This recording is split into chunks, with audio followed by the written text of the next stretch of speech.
Ya. Ahora sí, muchachos, ¿cómo están? Buenas tardes. Empezamos la clase esta semana con fuerza a seguir estudiando. Así que hemos tenido ya dos avances de clase, el día 3, porque en la primera clase vimos el tema del poblamiento americano y hemos hecho muchos temas. Hemos hecho en la primera sesión, hablamos del periodo precerámico, que estaba ligado al periodo lítico y arcaico, y hablamos de un montón de restos y de etapas, como las mencionadas, que han venido en preguntas de examen de admisión. Espero que estén practicando y repasando y no se estén quedando solamente en la información aprendida hasta este momento.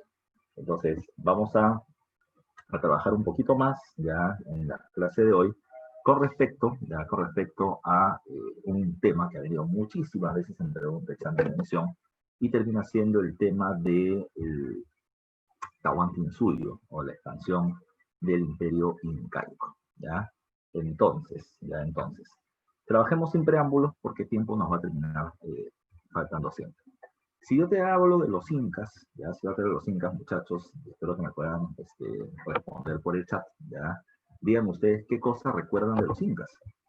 De los incas has hablado seguramente desde que estás en la primaria, desde el vientre materno. De los incas te acuerdas que fueron conquistados, pero de los incas como tal, ¿qué cosa podrías recordar? Nobleza. Que vivían más años, que vivían más años, que eran inmortales, no tiene que ver. Desarrollaron su agricultura. Altos. Eran muy altos. Los Tampoco, andenes. Ese es un mito, es un mito. Los incas en realidad desarrollaron la agricultura de una manera muy Mira, vamos a hablar primero de esto de la altura, que han dicho hace un ratito. El tema de la altura salió del famoso cuarto de rescate de Atahualpa. Como se hablaba de que ahí está la línea donde se terminó alzando su mano para hablar de dos partes de plata y un cuarto de oro, y como está muy arriba, entonces decía, los incas eran muy altos. Falso. Los incas los miembros de la nobleza del Tahuantinsuyo eran más altos en comparación a la gente del pueblo por una mejor alimentación. Pero no significa que fueran gigantes, tendrían que medir 2,20 metros para poder llegar hasta ahí, y eso no era real. La diferencia entre población andina y los españoles que vienen es que el español es alto y flaco. El indígena por lo general es bajito y agarrado, entonces no es un tema de la altura. Me dicen por acá, por ejemplo, a ver, ¿qué más me están respondiendo? Su dios Sol, claro. El dios Sol en realidad es, el culto al Sol es algo anterior a los incas, el culto al Sol o al Inti. Pero los incas lo convierten en su dios oficial, el dios del gobierno. Desde donde llega el imperio incaico, se establece el culto al Inti. Eso es verdad. La religión, bueno, de la religión hay muchas cosas. El Inti, etc. Me dice, las 4 religiones del Sol, ese es el Tahuantinsuyo, ¿no? Los 4 suyos. Entonces ahí tenemos algunas cosas, pero nadie me ha hablado de Machu Picchu, Sacsayhuamán, Pachacútec, u otras cosas más. Hay varias cosas que vamos a ver ahora en clase, o que vamos a ir recordando de temas que tú ya conoces, porque el tema de los incas es un tema relativamente conocido, nos han explicado muchas veces. Comencemos por algunas cuestiones básicas. Mira tú. Les vuelvo a recordar este nombrecito, John Rowe, John Rowe. John Rowe, recuerden ustedes, termina siendo el arqueólogo norteamericano que va a terminar dividiendo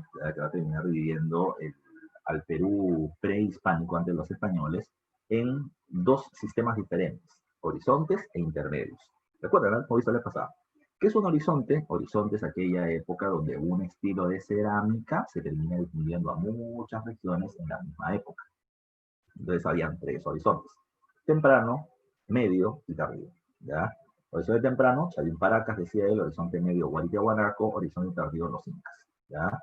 Entre los horizontes habían 2 periodos llamados intermedios. Los intermedios es aquella época donde en diferentes regiones habían diferentes estilos de cerámica. Intermedio temprano entre Chavín y Huari, y aquí están los Moches, los Nazca, los Lima, los Huarpa. Y entre los Huari y los Incas está el intermedio tardío con los Chimú, los Chinchas, los Chancas, los Huancas. ¿Ok? Ahora, los Incas terminan siendo el tercer horizonte, o también llamado horizonte tardío. Ese es el periodo donde se van a desarrollar. A este periodo también se le conoce, según Guillermo Lumbreras, Gloria Puchano, se le conoce con el nombre de la tercera síntesis cultural, porque así como Chavín absorbe los conocimientos del formativo inferior y Huari del intermedio temprano, los incas van a absorber los logros y conocimientos de todas las etapas anteriores. Es la tercera vez que un pueblo absorbe los logros de pueblos antecesores. La tercera cuestión a tomar en cuenta es que también se le llama como el segundo imperio panandino. Recuerden que el primer imperio son los Wari. Los Wari van a terminar teniendo un poderoso ejército, ya que van a lograr una gran expansión. Lambayeque, Cajamarca, Arequipa, Moquegua y Cusco, norte y el sur respectivamente, ya van a tener una ciudad capital que es Iñaki o Wari en Ayacucho, y van a tener además ciudades administrativas o cabeceras de la región. Eso es lo que conformaba un imperio. Los incas van a ser el segundo pueblo que va a alcanzar esa dimensión de imperio panandino, costa, sierra y selva alta. Porque, y no se olviden, la vez pasada hablamos de Chimú también. Recuerden que los Chimú eran un imperio, pero solo costero, solamente ubicado en la costa norte. Pero pueblos de costa o imperios con dominios en costa, sierra y selva, los Wari primero y los incas después. ¿Ok? Está bien llamar o hablar del imperio de los incas, es correcto. Pero, una historiadora ya fallecida, la señora María Rostorowski, peruana, ya terminaba mencionando que el nombre más correcto para poder hablar de este pueblo es el Tahuantinsuyo, que significa la unión de las 4 regiones del sol. ¿Por qué hablaba de Tahuantinsuyo y no de imperio? Porque decía, la categoría o el concepto imperio ya está muy ligado a la historia de Europa, Asia o África, sobre todo europea, en la que un reino con gran fuerza ataca violentamente a otro y le pega por fuerza y quita su territorio. Y iba a decir, pero en el mundo andino no vemos tanto eso, ¿ya? Los incas no van a ser un pueblo que termina avanzando, destruyendo, avanzando. Por el contrario, ¿ya? Por el contrario. Ella va a decir que lo que hacen los incas es otra cosa. Lo que hacen los incas, ¿ya? Lo que hacen los incas es terminar llegando a un pueblo en el cual los incas saben que tienen más poder. Pero los incas llegan y terminan diciendo, señores, no tengo la intención de destruirlos, ¿ya? Lo que yo voy a hacer es lo siguiente. El líder de este pueblo, que se llama Curaca, usted va a seguir siendo líder de este pueblo, va a seguir siendo gobernante. Yo contra usted no me voy a meter, ¿ya? Pero usted tiene que reconocer que los que ahora mandamos somos nosotros los incas.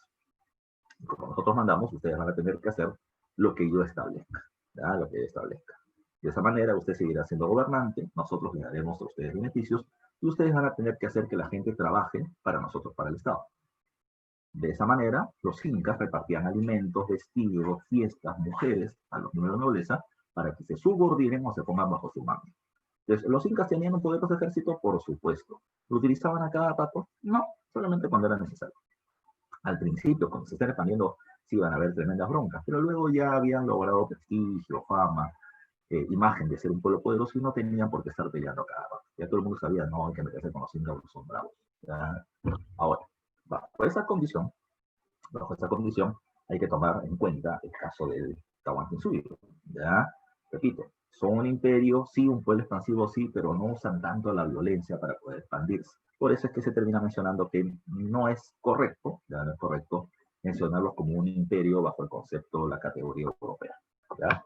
A ver, vamos con otros datos más. El Tahuantinsuyo termina siendo el pueblo de mayor influencia, poder y extensión que se desarrolló en América del Sur. Y si lo hablamos por extensión territorial, es el pueblo más poderoso de todo el territorio americano. El único pueblo que lo puede terminar asemejando son los aztecas, que están en esa misma época viviendo en el territorio de México.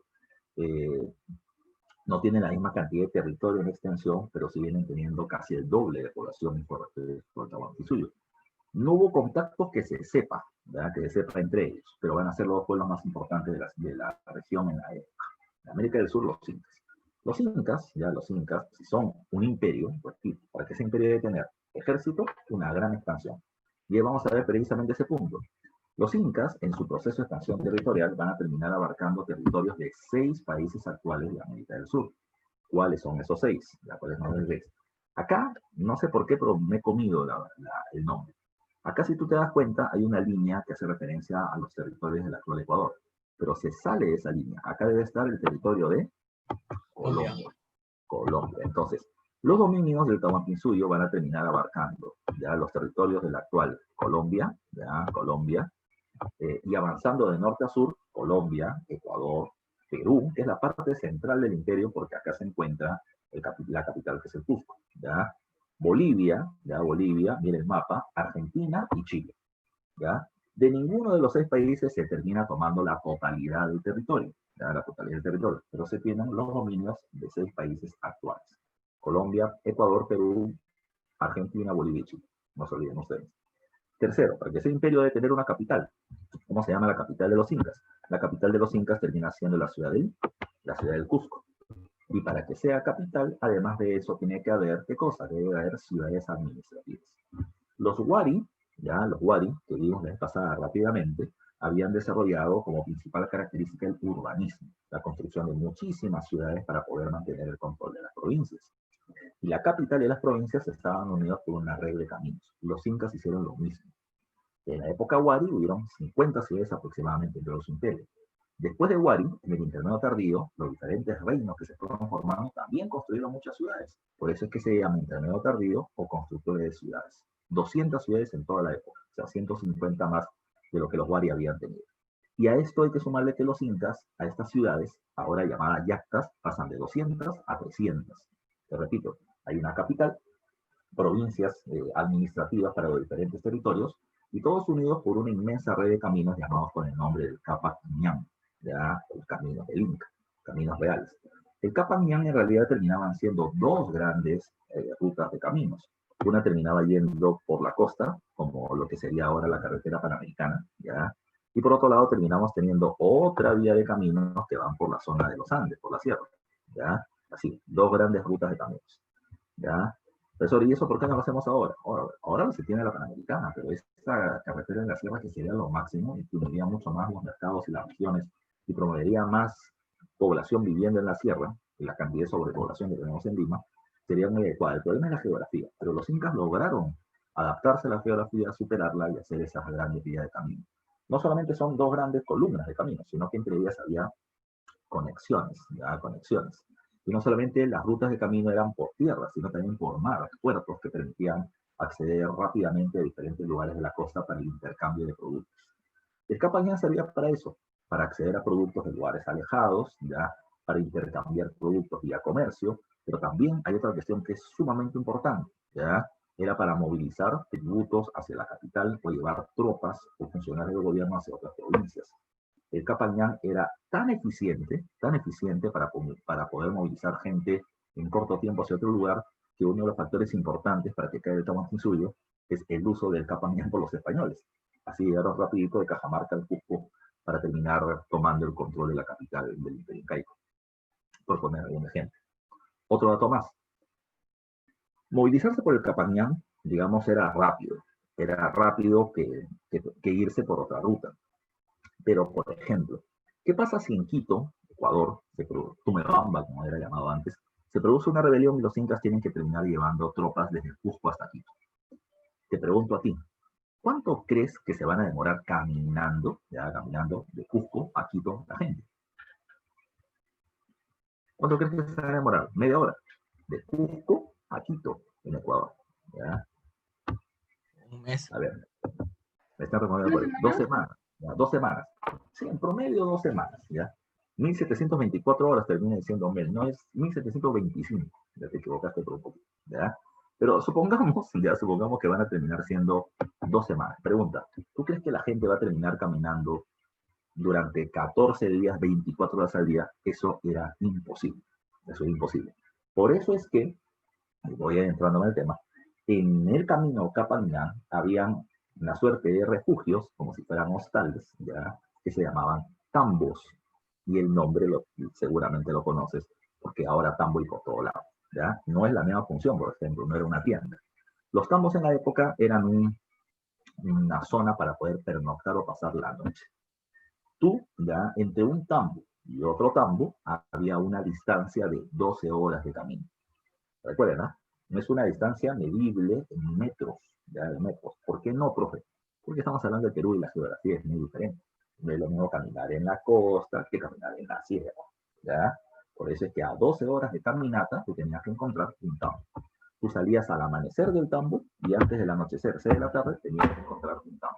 En ese lugar, ¿qué cosa había? Había comida, un lugar donde dormir, había armas y medicinas para los miembros del Estado y al día siguiente seguir caminando. También en el tambo están ¿quiénes? También en el tambo están los chasquis. Profe, ¿quiénes son los chasquis? Recuerden que el chasqui es el WhatsApp o el Telegram de la época. Terminan siendo los mensajeros. Ellos terminaban siendo mensajeros por postas. ¿Qué significaba? un chasqui de un pueblo A terminaba teniendo una información y corría precisamente hasta el siguiente tambo. Ahí estaba otro chasqui, a él le daban la información como si fuera una posta, una madera para seguir corriendo, y se tenía que ir corriendo al otro tambo. Si, digamos, un grupo de personas se demoraba 2 semanas caminando de Cusco a Quito, ¿ya? Entonces los chasqui terminaban haciendo ese mismo recorrido en 4 días, ¿ya? Porque no caminaban, ni trotaban, corrían, ¿ya? Corrían, eran especialistas precisamente en eso. Ahora, ya, ahora. Eso podemos ir hablando del Cusco como imperio, repito. Gran expansión de Colombia hasta Argentina y Chile por el sur. Tienen capital que es el Cusco, tienen las ciudades administrativas que son las Yactas, el Capañán que une los territorios, etc. Pero también hay que tomar en cuenta algo. El imperio va a tener límites, es decir, hasta dónde va a llegar. Por el norte va a terminar llegando hasta el río Ancasmal, que se encuentra en la provincia de Los Pastos en Colombia del Norte. Y por el sur va a terminar llegando hasta el río Maule en Chile, ¿ya? Ahora, en esos extremos están 2 pueblos, ¿ya? O varios pueblos.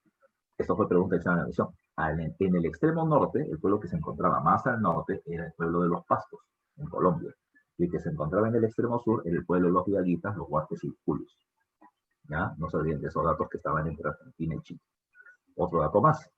La frontera del imperio no solamente era norte y sur. Al occidente está el Océano Pacífico, que se le atribuye al Inca Tupac Yupanqui haber navegado en el Pacífico llegando a las islas de Pascua en Chile, de Galápagos en Ecuador y tal vez hasta Oceanía. Mientras que en la selva, mientras que en el oriente está la selva amazónica. Los incas, como te decía hace un rato, eran un imperio panandino, y ellos venían teniendo dominios en costa, sierra y selva alta. La selva baja o la selva amazónica no son parte de sus dominios, ¿ya? Profesor, ¿por qué no? Lo que pasa, y eso hay que recordarlo ahorita, ¿qué cosa es lo que busca un imperio cuando se expande? ¿Qué cosa están buscando los incas cuando van tomando más territorios o enfrentando a otros pueblos? ¿Qué me dices tú? ¿Qué buscan los incas al expandirse? Poder. ¿Todo? Poder. Poder. ¿Ya? Pero ¿para qué quieren el poder? Territorio. Territorio. ¿Y qué tipo de territorio es el que están buscando? Territorio fértil para la agricultura. Ya, territorio fértil. Ya, esa es una buena respuesta, pero no es completa. Un territorio fértil es aquel en el que, por sus condiciones naturales, se puede terminar cultivando, ¿ya? Pero lo que los incas buscan terminan siendo territorios cultivables. Eso no es lo mismo territorio fértil y cultivable, no. Puede ser que esa tierra no sea fértil, ¿ya? Puede ser de que naturalmente no se pueda cultivar en ella, pero los incas le pueden meter alguna tecnología agrícola y puede ser cultivable, ¿ya? A ver, lo primero que buscan, por lo tanto, son tierras cultivables, como te acabo de mencionar. Pero, además de eso, los incas van a buscar otra cosa. Los incas van a terminar buscando la mano de obra de los pueblos, ¿ya? De nada me sirve tener un territorio si es que alguien no la va a terminar trabajando. Así que los incas llegan a un pueblo, someten o controlan a su líder, que es el curaca, y la gente de ese pueblo va a tener que pagar tributo, ¿ya? Y el tributo principalmente es en trabajo, ¿ya? Así que, por lo tanto, insisto, se buscan tierras cultivables y se terminan buscando mano de obra de la población. Ahora, ¿por qué me das ese dato, Pro? Porque la zona de la selva baja, o la selva amazónica en el oriente, no tiene esos requisitos, ¿ya? Primero, eso me está diciendo que no hay gente en la zona de la selva baja, por supuesto, hay un montón de tribus amazónicas. Chipivos, conigos, huitotos, boras, ayanincas, etc. ¿Ya? Pero los pueblos de la zona de la selva son tribus seminómadas. Se van moviendo de un lugar a otro. Y lo que los incas están buscando son gente que vive en un territorio, que esté acostumbrada a vivir en un territorio, y que por lo tanto terminen siendo trabajadores permanentes. ¿A qué me refiero? El inca llega a un pueblo, lo somete hoy día, y una semana después se van. ¿Ya? A ver, anda, búscalos en la selva baja, donde hay tanta vegetación. Segundo, la zona de la selva baja no es una tierra muy cultivable, entonces como que no se ve un montón de árboles y de vegetación. Sí, pero su ecosistema es muy frágil, en castellano. Si yo quiero cultivar ahí, primero lo que tendría que hacer es cortar los árboles. Después que corto los árboles, saca tu cuenta. Tienes un bosque donde tienes árboles de 20 metros de altura. Pregunta, ¿cuánto medirán sus raíces? ¿5 centímetros? Sus raíces van a ser muy profundas y muy extendidas. Entonces yo tendría que, además de cortar los árboles, quemar el suelo para quemar las raíces. Y si yo quemo ese suelo, como su ecosistema es muy frágil, esa tierra no me va a dar más de 6 cosechas, o 3 años al menos. Entonces no es muy rentable, ya no es muy rentable. Y estoy hablando de términos económicos, ¿eh? Rentabilidad, las ganancias. No termina siendo muy beneficioso para los incas llevar gente y ganar muy pocas cosechas. Pero los incas no tienen esa visión que nosotros podemos tener en el mundo moderno de y como cuánto va a ganar. No. Llegar a un territorio, talar los árboles, quemar el suelo, es una ofensa. ¿Por qué? Porque estoy violando a alguien. ¿Ya? ¿A quién estoy agrediendo? ¿A quién estoy atacando con todo eso que estoy haciendo? A ver si alguien sabe el nombre. Si yo termino talando, quemando... ¿Al dios de la tierra? Ya, pero ¿y cómo se llama el dios de la tierra? No es diosa, es diosa. A la madre de la naturaleza, madre naturaleza. Madre naturaleza.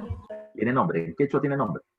A ver si me se acuerdan. La Pachamama, ya como están diciendo Gerard, como está diciendo Naisha, etc. La Pachamama, ya la Pachamama. Entonces, era imposible en la visión de los incas ir y destruir, arrasar, quemar, talar, ¿no? Estoy afectando a la Pachamama. Además, si ellos quieren cultivarse de lo que hacen, ellos hacen un huequito en la tierra, le piden a la Pachamama que por favor les dé permiso para poder cultivar y tener una buena cosecha. Alimentan a la Pachamama, le dan chichejora, su ojito de coca, le celebran una misa, etcétera, etcétera. Le pido permiso. Ir y arrasar es una mentalidad muy occidental, muy europea. Por eso es que la señora Rostoroski dice, no está bien hablar de imperio porque su concepción es diferente. Por eso responden esos datos. ¿Ya? No es lo mismo hablar de un imperio europeo que hablar del imperio de los incas. Tienen una concepción donde la religión y el naturalismo es importante para ellos. Pero vamos a ver otro datito y último de esta imagen del PowerPoint. A ver, nosotros podemos hablar del imperio con estas dimensiones, ¿ya? Con estas dimensiones, pero los incas no siempre fueron así. Al principio fueron un pueblo pequeñito que se fue expandiendo. La expansión se habla en el imperio. Y quien inicia eso termina siendo un inca llamado Pachacútec. ¿Ya? Después de derrotar a los chancas que amenazaban con invadir el Cusco, los incas comienzan a expandirse. Y desde la época de Pachacútec, el territorio fue dividido en 4 suyos o 4 grandes regiones. ¿Ya? Tomando como centro al Cusco, ¿ya? Tomando como centro al Cusco por acá, ¿ya? Por acá. Vamos a ponerle ahí con la tabla. Ya, por acá. Entonces, tomen en cuenta esto. Hacia la zona noroccidental con el número 1 en el mapa, encontramos al llamado Chinchaysuyo. El Chinchaysuyo termina siendo la zona de Morado y termina siendo la región con mayor cantidad de población del Tahuantinsuyo, con las tierras más fértiles para la agricultura y la mejor zona para la pesca. Es la zona del Perú por la corriente marítima de Humboldt, que es la biodiversidad marina que tenemos. En el número 2 tenemos a toda la selva alta, de ese color melón que está en la zona número 12 en el mapa, y ese es el Antisuyo. En el número 3 tenemos al Suyo más grande, al más extenso en dimensiones, que es el Collasuyo, pero no el que tiene más población. Es el territorio donde se desarrolla mejor la ganadería, el territorio altiplánico entre Perú y Bolivia, en la meseta del Collao. Y tenemos en el número 4 al más pequeño de los suyos, ¿ya? Al más chico de los suyos, el suyo, ¿ya? Que es el más chico, que termina siendo el Contisuyo. Así que así está dividido el territorio con sus regiones, sus fronteras, sus provincias, sus territorios y demás. ¿Ok? Esta es la primera parte de la generalidad. Vamos ahora a algo más específico. La economía incaica. ¿Ya? La economía incaica. Cuando hablamos de la economía inca, ¿ya? Cuando hablamos de la economía inca, vamos a ver las siguientes condiciones. Primero, recuerden que los incas van a terminar teniendo, como dice ahí, 2 principios rectores, 2 elementos principales de su organización, laboral y económica, ¿ya? O socioeconómica. Esos principios terminan siendo la reciprocidad y la redistribución. ¿Qué es la reciprocidad? La reciprocidad es bien simple. Yo te ayudo, tú me ayudas. Hoy por ti, mañana por mí, ¿ya? Yo te doy, y ahí nomás, ¿ya? Esa es la reciprocidad. Tú me ayudas, yo te ayudo, ¿ya? La ayuda mutua, como termina diciendo acá en la diapositiva, ¿ya? Tú me ayudas, yo te ayudo. Ahora, la reciprocidad, como sale ahí con flechitas, puede ser de 2 tipos. Puede ser simétrica o asimétrica, ¿ya? Pues, ¿qué cosa es la simetría? Dice ahí al costado. La reciprocidad simétrica es cuando se termina realizando un trabajo, ¿ya? Entre personas o familias de la misma condición social, ¿ya? A la gente del pueblo en un ayu se le llama hakunrunas. Entonces, cuando un hakunruna apoya a otro hakunruna, es una reciprocidad simétrica porque son iguales. Cuando un miembro de la nobleza apoya a otro miembro de la nobleza, es una reciprocidad simétrica porque son de iguales condiciones. Pero cuando se hace un trabajo entre un miembro del pueblo y los nobles, ahí ya no hay simetría, porque son de diferentes condiciones sociales, ¿ya? Eso, ¿por qué no hay simetría? Porque en la reciprocidad simétrica, dice el costadito, hay una contraprestación de favores bajo las mismas condiciones. Porque ¿qué es eso? Me tranqueaste con el término. Eso estoy yo para ayudar. Supongamos, a ver, vamos a poner como ejemplo al frente del aula, vamos a agarrar aleatoriamente a alguien, ¿ya? A ver, tenemos a Karen. Karen Malma, ¿estás acá, presente? Dime por el chat o por el audio. ¿Estás presente o no estás presente, Karen Malma? ¿O estás durmiendo mientras la clase está corriendo solita? A ver si alguien le pasa la voz a Karen. Ahí está, a ver, vamos a ver si escribió. Aquí está Karen. Perfecto. Ya, vamos a hacer un ejemplo entre Karen y Nicole Quito. ¿Ya? Nicole Quito, ¿estás por acá? Nicole, Yuku. ¿Vives?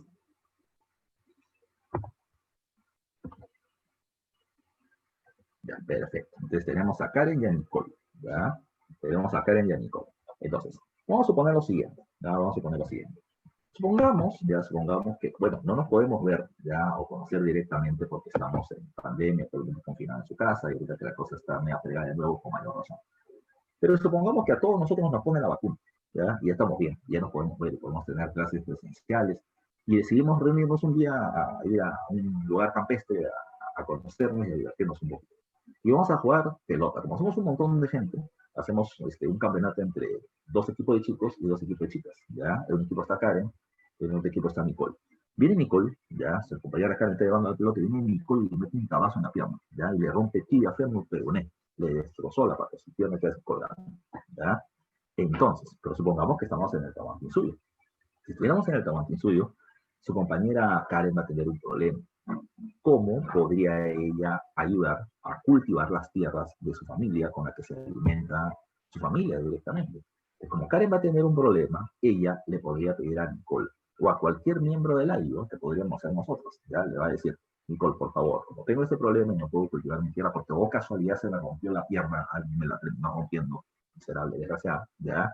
Entonces yo te voy a terminar pidiendo de que, por favor, tú y tu familia, se den un espacio de tiempo al día en venir a cultivar mis tierras, ¿ya? Con el compromiso, y ahí está el nombre de la contraprestación, con el compromiso de que cuando tú necesites la misma ayuda, bajo las mismas condiciones, para poder cultivar tus tierras, yo también iré con mi familia a ayudar. Ahí está la reciprocidad simétrica.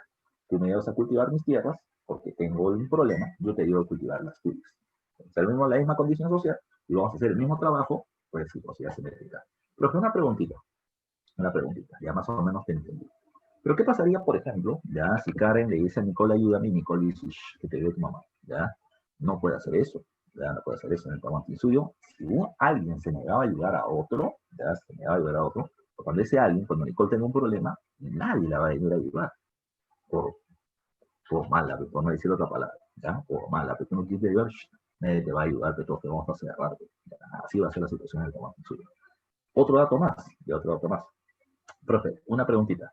¿Qué pasa si Nicole ayudó a trabajar las tierras de Karen? Y luego Nicole, porque a Nicole le den un favor de su familia, Nicole le dice a Karen, Karen, ¿sabes qué? Necesito que me ayudes a construir una casa. ¿Ya? A construir una casa. Profe, Karen tendría que hacerlo porque Nicole ayudó a trabajar sus tierras. Ahora ella quiere un favor diferente que construir su casa. Pero Karen y su familia la van a ayudar. Pero recuerden que son favores diferentes. Karen le sigue debiendo a Nicole construir o trabajar sus tierras. Pero ahora la familia de Nicole le debe a Karen el favor de construir una casa. Siguen habiendo favores que se deben entre ellos. Esos son los datos con respecto a la reciprocidad simétrica. Te voy a dar Ya, favor, por favor. favor por favor, pero del mismo tipo de favor. Tú trabajas mis tierras y trabajo las tuyas, ¿ya? Repito, si yo trabajé tus tierras y tú me pides que trabaje, que construya tu casa, yo lo voy a hacer. Pero ahora me debes este favor a mí. Ahora, vamos con la siguiente pregunta.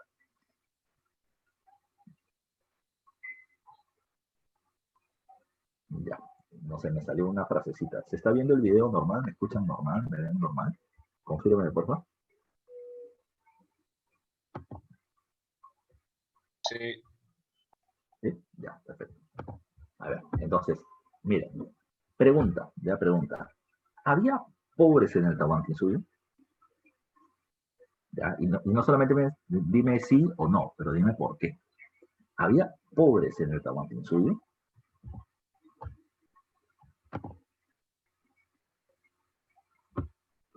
Ya, no, a veces me dicen eso. Yo estoy hablando fuerte. A ver, Mel, ¿me escuchas ahí? A veces siento como que se bajara, me dicen varias veces que se baja como el sonido. ¿Me escuchas ahí? Ya, perfecto. ¿Había pobres en el Tahuantinsuyo? ¿Qué me dicen ustedes? O sea, si alguien escribe o abre el audio y me diga por qué.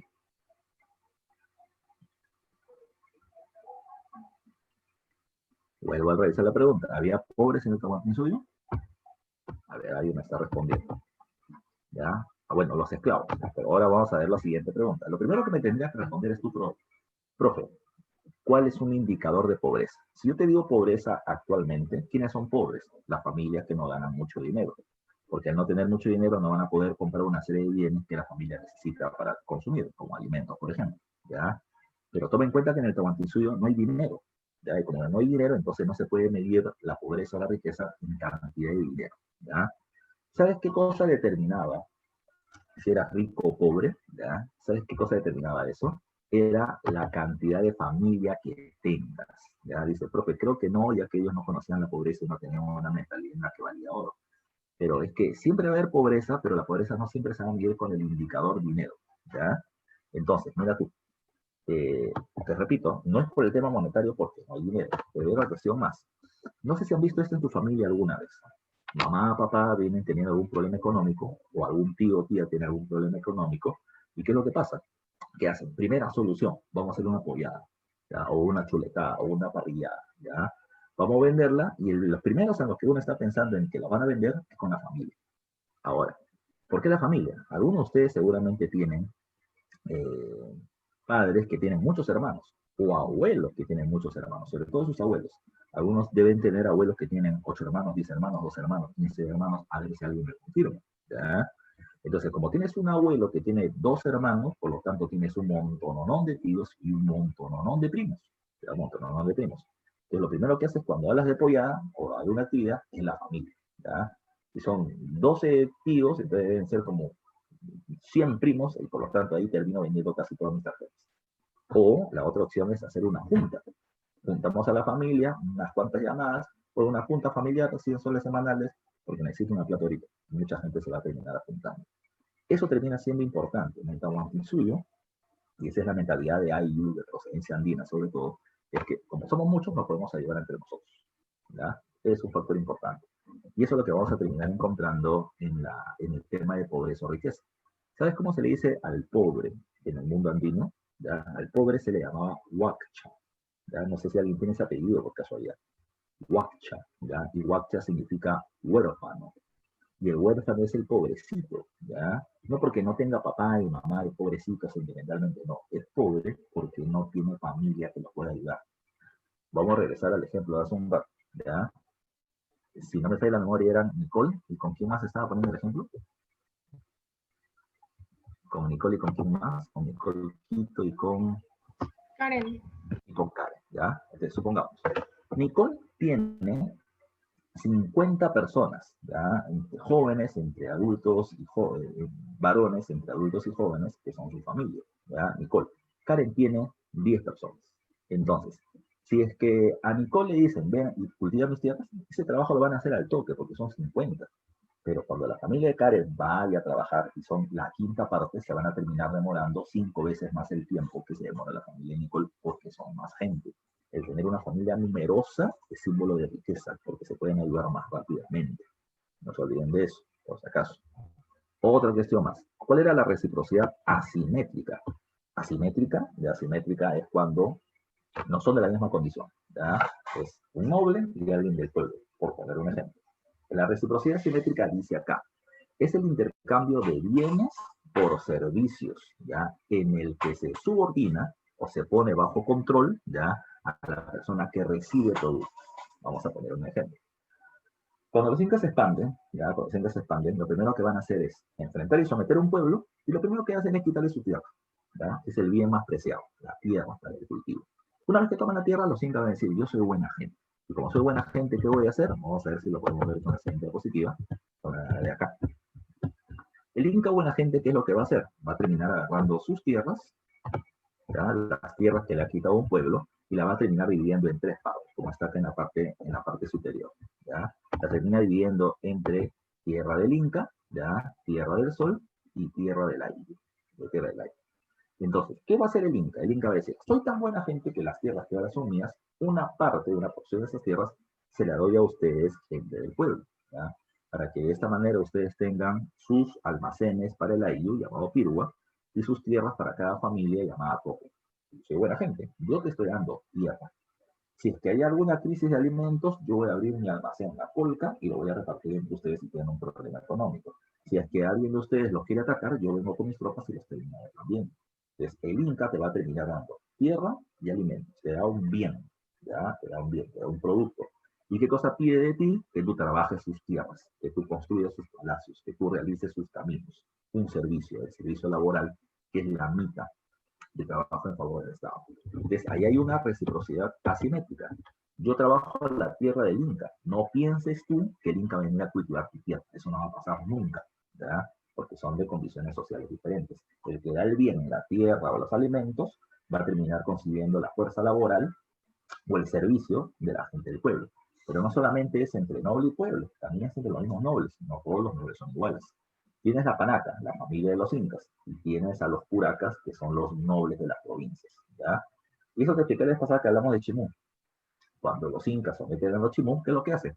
Agarran a todos los nobles de los Chimú en una reunión y el Inca Pachacuti le dice, señores, ustedes seguirán siendo nobles, seguirán siendo sus gobernantes, seguirán teniendo sus nuevos beneficios. Pero yo además les voy a entregar algo, les voy a entregar alimentos de diferentes provincias, vestidos finos, mujeres y un gran fiestón, ¿ya? Cuando el Inca termina entregando todo eso, lo que el Inca está diciendo es, mira todas las riquezas que yo tengo, que puedo mantener en grandes lujos y puedo mantener un ejército poderoso para someterte. En el momento que estos nobles terminan aceptando ya lo que los incas le dan, los bienes, ya ellos aceptan subordinarse, ponerse bajo el mando del Inca. Es en la reciprocidad simétrica, el que da beneficios somete al que los termina recibiendo. ¿Ya? No se olviden. Siguiente cuestión. ¿Ya? Siguiente cuestión. Profesor, ¿lo podemos poner de alguna manera más práctica? Claro que sí. ¿Ya? No sé si alguno de ustedes, cuando se podían hacer fiestas, tienes al tío, por ejemplo, al tío que termina llegando a la fiesta familiar y todo el mundo quiere estar al costadito del tío. ¿Ya? No solamente porque pueda ser chistoso o no, sino que el tío con plata es el que viene y compra. ¿Ya? Y le dicen, a ver, sobrino, cómprate, no sé, ya, cómprate 2 pollos, 3 pollos a la brasa. ¿Ya? Y tú sabes que ese tío ya no solamente te va a dar para el pollo a la brasa, sino te va a dar tipo, no. ¿Ya? Dijo, ya, anda a comprar tal cosa a la tienda. Tú sabes que lo que sobre el vuelto es tuyo, ya, y si no queda. Y todo el mundo está atrás de ese tío, porque es el que tiene el recurso. Te le entrega un bien, que puede ser dinero, y tú vas a estar ahí al costadito del tío porque sabes que vas a tener un beneficio. Ya te sometió, porque vas a tener que hacerlo. Esa condición es la relación asimétrica. Asimétrica. Ahora, así como está la reciprocidad, está la redistribución. ¿Qué cosa implica la redistribución, profe? Vamos a recordar por acá. ¿Ya? Los incas tienen dominios, ya dominios en el norte, en el centro, en el sur, en la costa, en la sierra y en la selva alta, parte de su dominio territorial. Pero tomen en cuenta que no en todas las regiones hay la misma calidad o cantidad de recursos. Costa sur tienes algodón, costa norte tienes zapallito, loche, en la sierra tienes el mote, ya tienes diferentes tipos de papa, en el altiplano tienes el oluco, la maca, en la selva tienes la hoja de coca, la ficha, la pipa, etc. ¿Qué hacen los incas? Como todos estos pueblos están sumando, los incas obtienen todos estos recursos de diferentes provincias, ¿ya? Obtienen productos de uno y de otro lado y lo que hacen es concentrar, lo concentran en los almacenes del Estado llamados polcas. Una vez que lo tienen almacenado, ¿qué van a hacer? Van a distribuir. El algodón que recibí de la costa sur lo llevo a la costa norte, lo llevo a la sierra, lo llevo a la selva. Ya, lo llevo a la selva. Yo obtuve como 100, ya, como 100 de algodón y voy a distribuir como 60. El 40, que es un excedente, me lo quedo yo. De la misma manera con la hoja de coca, obtengo 100 y distribuyo 60, 40 me quedo yo. Es la redistribución, es el hecho por el cual el Inca concentra recursos de diferentes pueblos, ¿ya? Y luego los reparte. pero se queda con el excedente. Siempre se va a quedar con una parte porque él es el gobierno central. Y lo almacena, repito, en sus almacenes, esas palas gigantes que se llaman colcas. ¿Ya? Que se llaman colcas. Eso con respecto a la reciprocidad y la redistribución que tenemos que tomar en cuenta. El otro dato que tenemos que tomar en consideración es las actividades económicas que se realizan. Entre las actividades económicas, la más importante, la principal actividad económica es la agricultura. A ver qué les están preguntando por internet. ¿Qué cosa era como un alquiler, Dani? A ver, me está preguntando, ¿el excedente siempre la misma cantidad? No, va a depender de los recursos que se obtengan, ¿ya? Por ejemplo, el algodón es muy abundante o la quinoa no es muy abundante porque crece en un territorio específico, ¿ya? Pero los incas repartían y se quedan con una buena parte. ¿Cuánto es? Ese es el problema. Recuerden que los incas no tienen escritura, o escritura conocida. Entonces no podemos saber con precisión como con cuánto se quedaban, etc. Pero de que habían almacenes, esa es la muestra de que el Inca tenía un sistema de concentración de excedentes. A ver, mira, de las actividades económicas, la más importante, a ver, dice, no, porque lo del alquiler le había preguntado por la tierra del Inca. No tanto alquiler. Voy a regresar a las tierras en un momentito, ¿ya? Vamos con el tema de la agricultura. Es su principal actividad económica, es a la que más gente se termina dedicando. Y los incas van a terminar utilizando tecnologías agrícolas de pueblos anteriores. Van a utilizar los canales de regadío que los chavín comenzaron a originar o a usar. Van a usar en la costa la extracción del agua del subsuelo mediante acueductos o canales subterráneos en la costa norte o huachapis de los chimenes para hacer reservorios de aguas, también en la costa norte. En la costa sur, las galerías filtrantes de los Nazca. En la zona del altiplano, los camellones o guaruguaru, que lo hicieron los tiahuanacos. En la zona de la sierra, en general, la difusión de los andenes. Todo eso lo van a hacer. Así como Tiahuanaco y los aymanas tuvieron el control vertical de ríos ecológicos, ya tener chacras en diferentes regiones para poder complementar su producción agrícola, los incas también lo van a usar. Todo lo que los pueblos anteriores usaron, los incas usan. Por eso hablamos de, ¿verdad?, que son una síntesis cultural, absorben los logros de los otros pueblos. Pero, lo que sí es novedoso de los incas es esto de acá, que está en la parte inferior derecha, el moray. Profesor, ¿qué es esto? ¿Verdad? ¿Qué es esto? Mira, el moray es un andén. El andén es construir en la ladera de los cerros terrazas para poder cultivar. La diferencia es que esto no se cultiva en la ladera del cerro, sino que se va a terminar haciendo en ollas.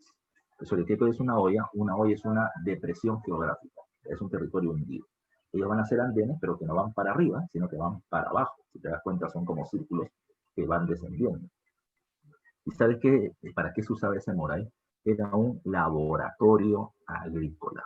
Era un laboratorio agrícola. Se traían tierras y aguas de diferentes provincias a diferentes alturas, y los, entre comillas, ingenieros agrícolas de los incas lo que hacían era mezclar semillas para ver si se podían adaptar estas a diferentes lugares. Este laboratorio agrícola era muy especial porque se habían creado microclimas artificiales. Estás en el Cusco, el Moray está en el Cusco. Estás a 3.200 metros sobre el nivel del mar. Pero si tú bajas hasta la parte más inferior de ese círculo, es como si estuvieras a nivel del mar. La presión atmosférica, el tipo de aire, era como si estuvieras a nivel del mar. Son unos locos los incas, ¿eh? Son grandes ingenieros agrónomos. Están haciendo genética. Están mezclando semillitas para ver cuál termina siendo la mejor adaptada, ¿ya? No voy a decir de que tienen una universidad científica, etc. Pero esta práctica fácil de mezcla de semillas es genética, es lo que hace Mendel mucho tiempo después. Ese es su aporte, los moray o laboratorios agrícolas. También tienen ganadería, ¿ya? Y van a terminar criando camellos, llamas, alpacas y cunitas. ¿Por qué? Porque van a obtener su carne como alimento, su lana para terminar haciendo tejidos, ¿ya? Y además servían para poder transportar. Las llamas ya tienen, digamos, una mayor resistencia y pueden cargar entre bultos entre 20 y 25 kilos. Es muy poco, de carga ligera, por eso dice ahí. Ya no pueden cargar lo mismo que una mula o que un caballo. No tenemos animal de tracción que pueda hacer un gran arrastre. Por eso es que no se usaba la rueda tampoco, porque no había animal de tracción. Pero eso es lo que se tiene. En el caso de la textilería, acá estoy poniendo de que la textilería puede ser de uso familiar o estatal. Ahí al costado hay una imagen de una mujer, mira tú. Hay una mujer que, si tú te das cuenta, tiene como una faja acá, ¿ya? Como una faja. Esto va a tener acá un telar, que si te das cuenta son hilos con maderitas. Y lo que van a terminar haciendo es tejer o hacer tramas para poder poner los diseños. Y eso está amarrado a un árbol. Así que la mujer rápidamente podía sacar su telar móvil, amarrarlo a un árbol y comenzar a hacer ropa para ella y para su familia. Por eso dice de carácter familiar. Pero también había mujeres que trabajaban para el Estado en la producción de ropas y finos tejidos. Las mujeres se llamaban aguias y vivían en la casa de las aguias, del aguiahuasi, recordando ese dato, por ejemplo. ¿Ya? Ellas hacían tejidos finos en favor del Estado y ya veremos por qué. Siguiente, nos vamos seguimos con el tema de la economía. Como te decía hace un rato, ya te mencioné, los incas lo que van a terminar buscando son tierras cultivables. Llegan a un territorio, se hacen del control de las tierras y las tierras las van a repartir entre sí. Pero el Inca, del Sol y el aire. La tierra del Inca no es la tierra del Inca, ¿ya? No es que yo conquisto un territorio y el Inca Pachacútec se queda con esas tierras, no es así. De esa porción de tierras se terminan sacando recursos para el bien del Estado. De esas tierras se mantiene al noble, a los nobles de diferentes niveles. Se mantiene a los militares que trabajan para el Estado, a los funcionarios del gobierno, a los que trabajan para el gobierno, como el Chasqui, por ejemplo, de acá también se saca alimento para ellos. A todos aquellos que trabajen para el Estado, de ahí, de esas tierras del Inca, de las diferentes provincias, se sacan sus recursos. Segundo, está la tierra del Sol. A ver si me están preguntando. Profe, ¿pero todas las tierras en general le pertenecían al Inca? Sí, todas las tierras, repito, todas las tierras pasaban a manos del Estado, y el Estado las dividía en lo que normalmente se llama tierra del Inca, tierra del Sol y tierra del pueblo. La segunda parte es la tierra del culto religioso. Insisto, recuerden, ¿no? Porque lo voy a decir más adelante. Los incas permiten que los pueblos adoren a los dioses que se les dé la gana, ¿ya? Que se les dé la gana. La gente puede creer en Huiracocha, en la Pachamama, en Pachacamac, en Tumupa, en los dioses que quieran, en los dioses que quieran. Pero los incas obligan a los pueblos a terminar reconociendo al Inti o al Sol como el dios principal. Es el dios del Estado, es el dios oficial. Ahora, cuando hablamos de la tierra del Sol, no significa de que la segunda parte de la tierra, que es la tierra religiosa, solamente sea para alimentar a los sacerdotes del dios Sol y para las ceremonias de Dios. No, de acá se sacaban alimentos para los sacerdotes de los diferentes dioses y también alimentos para las diferentes celebraciones. Siempre recordando que los sacerdotes del dios Sol eran los que mayores beneficios terminaban teniendo. ¿Ok? Ya en las tierras del culto religioso. Y la tercera porción es la tierra de la ayuda, no marca. Mira, uno de los problemas que se había visto antes, en la clase pasada, es el caso de Wari. Wari, recuerden, llega a su fin porque viene un fenómeno del niño, pero su problema real es que no había terminado generando grandes almacenes para poder soportar ese fenómeno del niño. Por eso que los pueblos se rebelaron porque no querían entregar los recursos que tenían al gobierno central. Tomando en cuenta que los Wari habían cometido ese error, los incas no van a cometer. ¿Qué van a hacer los incas? Los incas agarran y van a decir, yo le tengo que entregar al pueblo al que ha conquistado, suficientes tierras para que ellos por su cuenta puedan soportar una crisis climática como un fenómeno del niño de grandes dimensiones. Por eso es que la porción de tierra que le entregaban a la IU se dividía en dos partes. Una porción era la sapsi o tierra comunal. ¿Qué significaba eso? Era la tierra donde se practicaba la minca. Todos iban a trabajar y el trabajo, o el producto de ese trabajo iba a ser obtener grandes alimentos que le iban a poner en el almacén del IU llamado Pirwa. No se olviden de ese dato. Debe ser un trabajo colectivo y obligatorio, el de la minca, porque todos se iban a beneficiar. ¿Ya? Eso, ¿la Pirwa era un almacén? Sí. ¿Y como cuánto alimento había en ese almacén? Para que saques tu cuenta, a ver, si estás con un lapicero a la mano, multiplica. En ese almacén había alimentos para toda una IU que por lo general tenía 1000 personas. ¿Ya? Multiplica 1000. 1000 personas que iban a alimentarse durante 2 años. ¿Ya? 2 años. 1000 por 2. Cada año tiene 365 días. 1000 por 2 por 365. Con 2 raciones de alimento al día por persona. 1000 por 2 por 365 por 2. ¿Ya? Saca tu cuenta. ¿Ya? Tenía que haber 1.460.000 raciones de alimentos en un almacén de la IU, que era la Pirwa. ¿Ya? Nada más. Profe, ¿eso es mucho o poco? ¿Ya? No sé si me estoy confundiendo. 365, 730, 1.460, 1.460.000 raciones de alimentos. Pregunta. ¿Tú crees que eso se va a tener? No, te estás confundiendo. Es 365 por 2 años y por 2 raciones de alimentos. Y eso lo multiplicas por 1000. ¿Ya? Te falta un 2 ahí, son 1.460.000. Ahora, la pregunta es, ¿tú crees, insisto, ¿ya? de que eso se iba a terminar poniendo en una casita de un piso? ¿Ya? Un almacén del aire era gigante, ¿ya? Una Pirwa era gigante. Profe, una pregunta. Y si un fenómeno del niño duraba más de 2 años, si una sequía duraba más de 2 años, ¿qué hacía? Ah, si se acababa el almacén del IU, entonces el Inca abría su almacén, eran las colcas. Y las colcas podían mantener a 10 IU durante 3 años. Pues ahí saca tu cuenta. 10 IUs de 1000 personas por 3 años, de 365 días por 2 raciones de alimento diario. Imagínate la cantidad de tamaño que tenía una colca. Los españoles decían que las colcas eran ciudades llenas de alimentos. Los incas no van a caer por falta de alimentos, van a caer por otras tonterías, pero por falta de alimentos no. ¿Ya? Lo otro, ya lo otro. Los incas no solamente daban la tierra comunal, sino que a cada familia le daban un topo o tierra. Y ese topo era para poder mantener a la familia. Entonces, recuerden, ¿no? Las tierras, ya, acá estamos dividiéndolas en 3. No es que se divida 1/3 para el Inca, 1/3 para el Sol, 1/3 para el pueblo. No va a ser así, ¿ya? ¿Por qué? Porque no todas las tierras de las diferentes regiones tienen la misma fertilidad. Una tierra muy fértil, la más fértil de todas era la tierra del Yucay en el Cusco. Y digamos, una tierra no tan fértil podrían ser las tierras de Ayacucho en la zona rocosa, ¿ya? Entonces, si yo le doy a la población de Ayacucho, en suelo muy rocoso, 1/3 de las tierras, no van a poder tener alimentos, ¿ya? Entonces, lo que los incas buscaban era que cada familia tenga su topo para que la familia esté bien alimentada, y su sapsi para que vengan teniendo una buena pirua o un buen almacén, para que luego no me molesten, ¿ya? Pero repito, si yo le doy 33% de las tierras, ¿ya? De una tierra muy poco fértil a la gente del pueblo, se van a morir de hambre y se me van a terminar revelando. Entonces, donde la tierra era poco fértil, más tierras para el pueblo. 60%, 65% de las tierras para ellos. El restante se divide entre tierra del Inca y del Sol. Pero el Inca está perdiendo. No, pierde en un lugar, pero gana en otro. En el Yucay, donde la tierra era muy fértil, yo le doy 14% de las tierras al pueblo y tiene suficiente para alimentarse y almacenar. El 87%, una mitad para el Inca, una mitad para el Sol. Así es el sistema, por si acaso. Vamos con otra cuestión más, el tema laboral. ¿Cómo se hacía el trabajo? El trabajo era un trabajo colectivo y había 3 o 4 formas de sistema laboral. El AINI. ¿Qué es el AINI? El AINI, como hace rato te dije, ¿ya? Nicole y, se me olvida el nombre de esa otra compañera, ¿ya? Trabajaban y como eran del mismo nivel Hatun Runas, ¿ya? Una ayuda a otra y la otra le va a responder bajo la misma condición. Entonces recuerden, ¿no? El AINI es el trabajo entre los miembros del AINI, de una persona a otra o de una familia a otra familia, ¿ya? Pero entre los miembros del AINI, entre los Hatun Runas.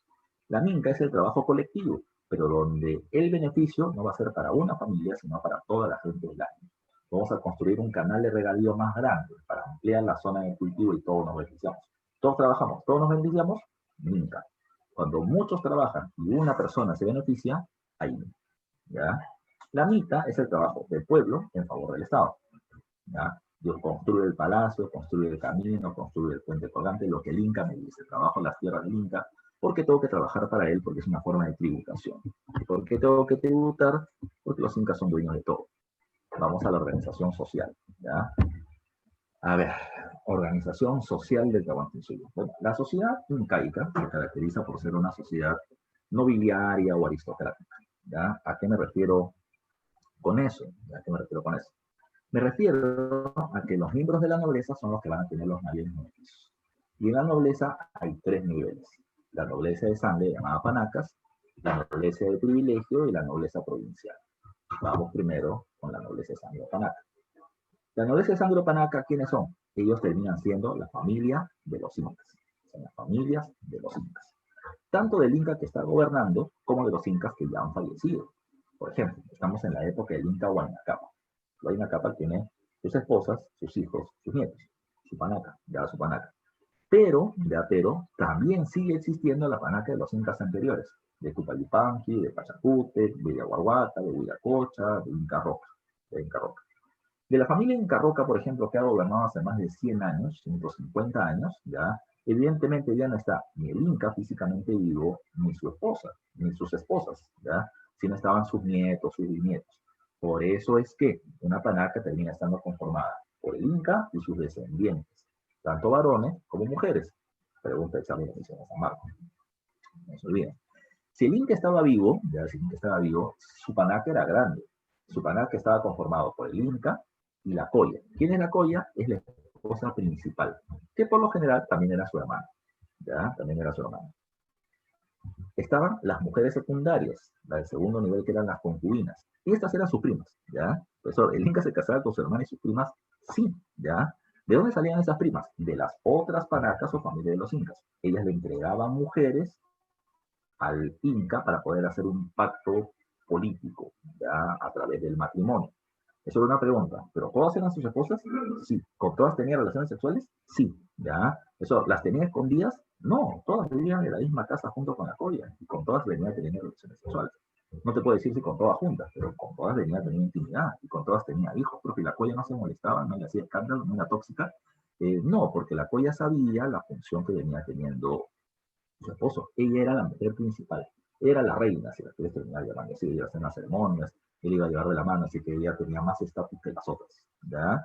Ahora, ¿el Inca tiene hijos con todas? Sí, ¿ya? Sus hijos varones se llaman pibichuris, ¿ya? Y las hijas mujeres se llaman mustas, si están solteras, y payas, si están casadas, ¿ya?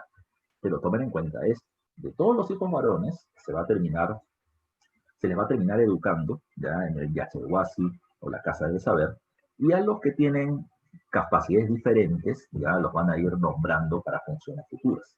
Aquel hijo que tiene mayores capacidades administrativas, religiosas, militares, etcétera, lo van a nombrar Auqui, heredero al trono. Y ese Auqui, como dice ahí, es retirado de la panaca, lo sacan de la familia ya del Inca. ¿Para qué? Para que se case y tenga sus propias esposas, sus propios hijos, y lo ayuden para cuando él sea gobernante. Segundo dato, profe, cuando el Inca muere, ¿qué se hace con su cuerpo? Su cuerpo es momificado, ya momificado. Con el que de momia, lo disecan, lo cuidan, lo visten y de vez en cuando lo sacan en procesión, ya lo sacan en procesión. ¿Para qué sacan en procesión el cuerpo de un muerto? Bueno, lo sacan en procesión para hacerle recordar al pueblo que ese Inca fue importante y ese Inca fue mi abuelo, mi bisabuelo, y por eso es que nosotros somos importantes porque somos sus descendientes. De esa manera se guarda su memoria, se mantiene el prestigio de la familia y esto es importante porque las panacas ocupan los altos cargos de gobierno. Ya vamos a ir viendo eso también. Siguiente dato, la nobleza. El segundo nivel de la nobleza era la llamada nobleza de privilegio. ¿Qué es un noble de privilegio? Te explico, ya te explico.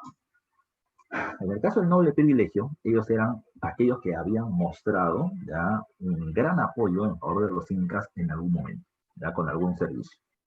Te pongo dos ejemplos. Uno, cuando el Cusco iba a ser invadido por los chancas, ¿ya?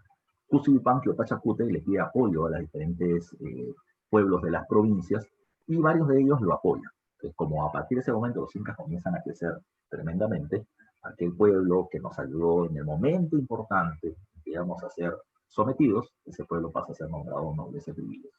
¿Ya? Otro ejemplo más que te podría dar, tal vez conozcas por literatura, pero que sí. ¿Han escuchado de una obra literaria llamada Ollantay? ¿Han escuchado una obra literaria llamada Ollantay? A ver si alguien me lo termina confirmando. ¿Han escuchado de alguna vez de Ollantay? Ollantay habla de la historia de quién, ¿ya? Ollantay habla de la historia de Ollanta, ¿ya? Y Ollanta termina siendo un militar que termina sirviendo al gobierno de Inca en la época de Pachacute, y como sus acciones terminaron siendo muy destacadas, el Inca Pachacute lo nombra noble de privilegio. Y le termina ofreciendo como regalo no solamente un mayor cargo militar, sino que además de eso le termina dando el hecho de poder tener esposas nuevas, ¿ya? 3 mujeres, ya se le ofrecía a Ollantay. Pero él no quiso, ¿ya? Él le dijo a Pachacute, mira, yo no quiero cualquier mujer, yo quiero a tu hija, ¿ya? Y como Pachacute no se la dio, pues Ollantay se terminó revelando. Eso es lo que se conoce en la literatura sobre este caso en particular. Pero habría que tomar en cuenta eso. Él pasa de ser un Hatun Runa, un miembro del pueblo común y corriente, y lo nombran noble, noble de privilegio, por la función de militar que había terminado cumpliendo durante este periodo. Ahora, así como tenemos a los nobles de privilegio, tenemos a la nobleza provincial. ¿Quién es la nobleza provincial? Son los jefes de los pueblos que han sido sometidos por los incas, los curacas y los reyes, ¿ya? Los curacas y los reyes. Ellos van a seguir siendo nobles, pero sometidos o subordinados al dominio de los incas. ¿Qué hacen ellos? Ellos tienen que organizar la mano obra del pueblo en favor del gobierno, a través del sistema de la mitad. Ahora, el pueblo, vamos con el pueblo. Mira, cuando los incas se expanden, ya te dije, el inca somete al curaca, lo pone bajo su mando, le da regalos, beneficios y aceptan su condición de subordinado. El pueblo, ya el ayllu, del ayllu, sigue siendo un ayllu libre, son personas libres. Ellos no van a estar en condición de esclavos. Estas personas libres que viven en los ayllus se les llama hatun runes, ya hatun runes. Pero como eres libre, pero estás en el imperio incaico, vas a tener que dar tributo. Como no hay dinero, entonces no se paga con dinero, se paga con servicio, se paga con trabajo. Y ese trabajo se le conoce con el nombre de la mita. El Hatun Runa es un poblador libre que vive en el ayllu, ya que vive en el ayllu y tiene que tributar en trabajo. ¿Qué tipo de mitas hay? Dice acá, 1, cultivar las tierras del Inca o del Estado, realizar las construcciones que pide el gobierno en general. Lo otro es la mita militar. Cada pueblo tiene que darle al gobierno central una tropa, un batallón. Y ese batallón va a estar conformado por militares del pueblo, ya del pueblo. Los Hatungunas se van a convertir en militares. También van a ser chasquis, mensajeros. También van a ser águilas, las que van a terminar tejiendo tejidos finos si quedan buenas en esa actividad. O también van a ser mitmas o mitimaes. Profe, ¿y eso qué cosa es?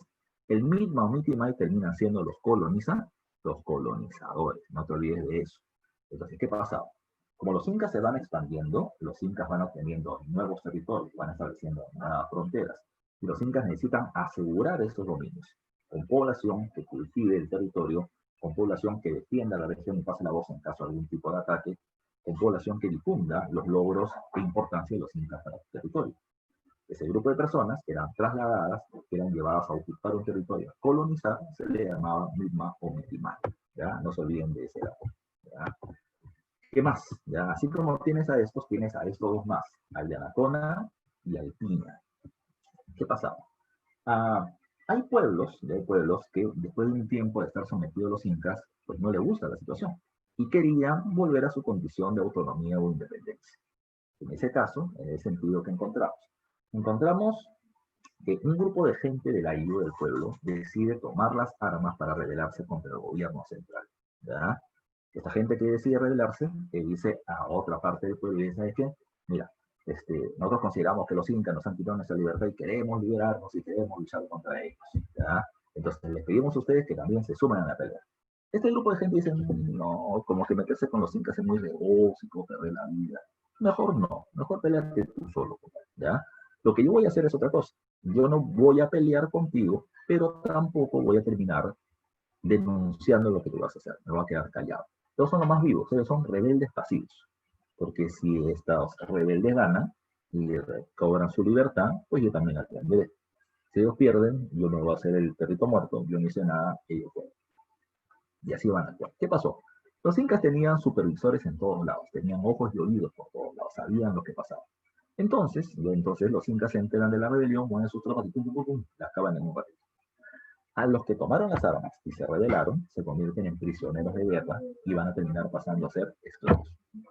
Estos esclavos eran llamados piñas o pinacunas y eran llevados a trabajar en la zona de la selva alta, cultivando coca hasta que se mueran, literalmente hasta que se mueran. Por otro lado, vienes teniendo a quienes, a los que no tomaron las armas, pero que tampoco denunciaron. Los incas también los castigaban y los convertían en yanaconas o sirvientes. Eran sirvientes del Estado y el Estado o el gobierno se le entregaba a los nobles para que trabajen para ellos. Así se termina estableciendo este sistema. En ambos casos, Piña y Ana, ya, los dos van a ser desarraigados. A los dos se les saca del aire, y no van a regresar. El Piña porque se va a morir trabajando. Y el Yanacona porque su condición de sirviente va a ser hereditaria. Su hijo, su nieto, su bisnieto también van a ser sirvientes. ¿Ya? También van a ser sirvientes. Ellos no van a regresar a la diferente a los mismas.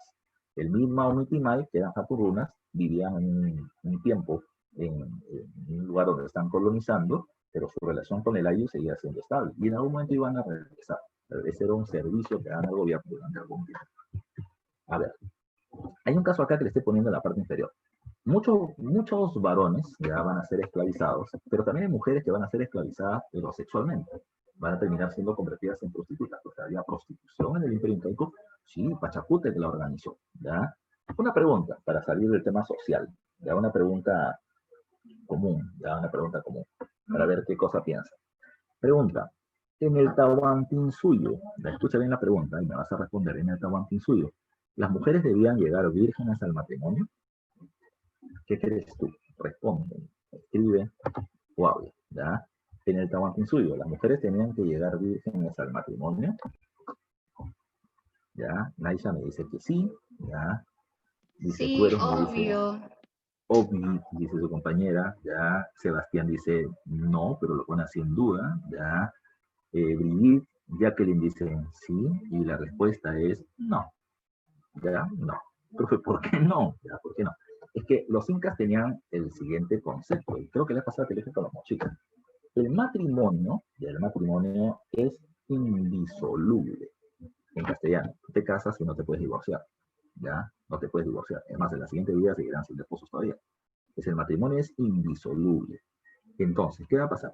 Lo que se establece, y no sabemos si es desde los incas o antes de los incas, lo que se establece es que antes de casarte, ¿ya? Y no poder divorciarte, lo que hacían las familias, y tal vez hayas escuchado el término, que es una palabra en quechua, hacían servinacuy. Y el servinacuy es la convivencia.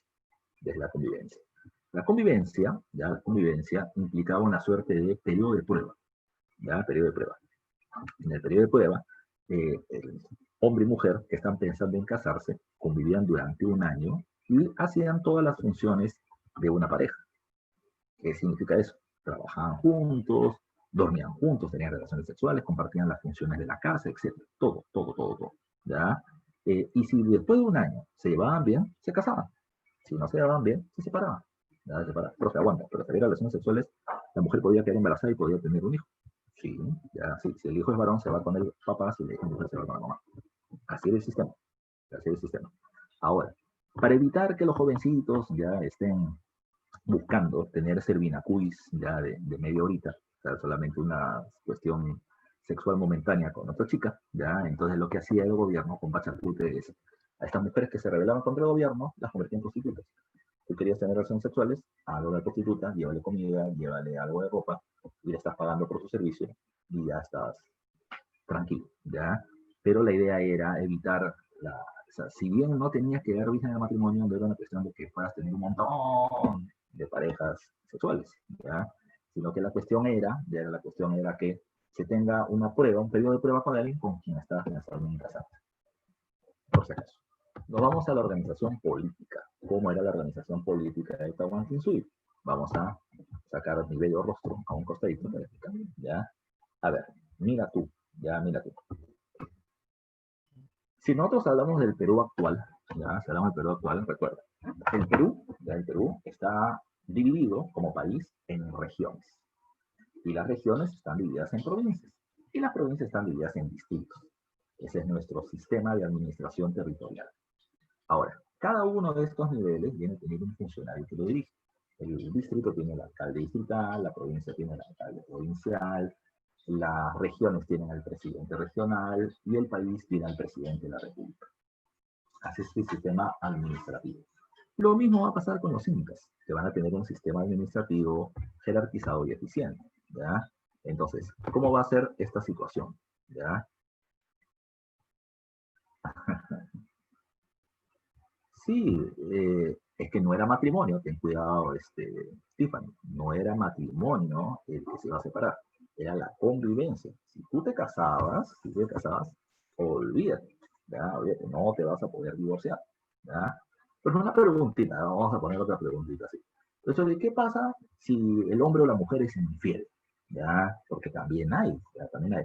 ¿Sabes lo que pasaba? Se termina observando de que al infiel, ya al infiel hombre o mujer, lo que hacían es lo siguiente. Por ejemplo, un hombre le saca la vuelta a su esposa con otra mujer del año. Si los capturan, los van a terminar sacando desnudos por la calle, ¿ya? Y van a pregonar que estos son infieles. Y le van a rapar, hombre y mujer le van a rapar el cabello. Entonces, un rapado, ese era infiel, tanto él como él. Si es que estas personas volvían a cometer un acto de infidelidad, los lapidaban. Los lapidaban. ¿Qué significaba eso? Los mataban tirándole piedras. ¿Ya? Tirándole piedras. No le tocaban la cabeza, no, no, no. Los Quedé mataban en a shock, piedras. profe. ¿Todo? ¿Te dejan shock? Así es como se actuaba en el Profe, Tahuantinsuyo. ¿podría repetir cuándo era que lo mataban? Ya. Si es que un hombre o una mujer eran infieles, primer castigo, los pasaban desnudos por el pueblo y les cortaban el cabello, ¿ya? Si volvían a cometer el acto de infidelidad, los terminaban algo así como fusilando a punta de piedra. Les tiraban piedras, ¿ya? Hasta que se mueran de tantos piedras, ¿ya? Entonces, ya saben, a su compañero Mario le dice, ya ven, mujeres no sean infieles, si no las van a lapidar. En ese que el suyo, ¿no? Ahora ya no es así, ¿ya? Dice su compañera Sebastián, dice, en cambio ahora se casan y a la semana se divorcian. Sí, ahora Eso es todo. verdad. O Porque si no, le quita todo. Ah, claro, esa es la Barbie, ¿no? Esa es la Barbie que se casa con quién, la Barbie o sea. Pero son, como dice su compañero, las generaciones cambian. Y eso también cambia con la religión, ¿no? ¿Ya? Con la religión cristiana. Con la religión cristiana, cuando llegan los españoles, ya no es una cuestión de que yo puedo convivir, no, eso está mal, eso es pecado, ¿ya? Tienes que casarte para poder tener relaciones sexuales, ¿ya? Y el matrimonio es indisoluble y el sexo solamente es ya reproductivo. O sea, no me caso no tengo relación sexual por placer, sino porque tengo que tener un hijo.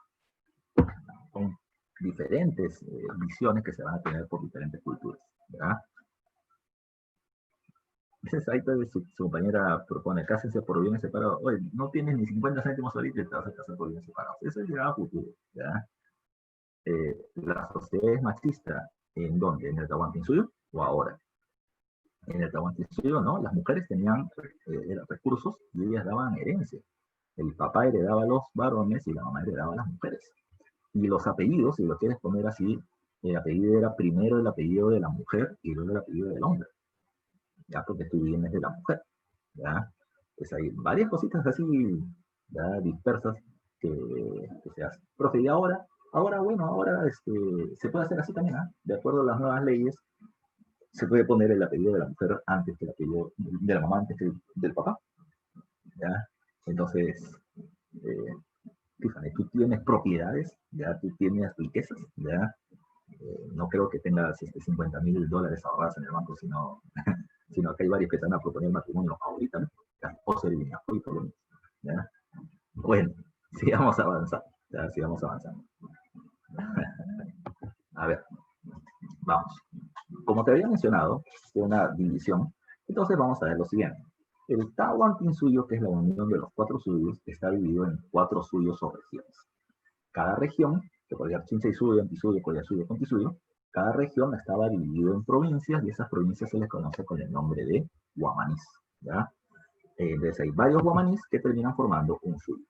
Una provincia guamaní estaba conformada por diferentes ayllus, ¿ya? Por diferentes pueblos. Y recuerden que los ayllus eran un conjunto de familias, ya un conjunto de familias nucleares unidas por algún tipo de lazo. Entonces, los ayllus estaban conformados por familias. Varias familias formaban un ayllu, varios ayllus formaban una provincia o guamaní, varias provincias, una región o suyo, y los 4 suyos el Tahuantinsuyo.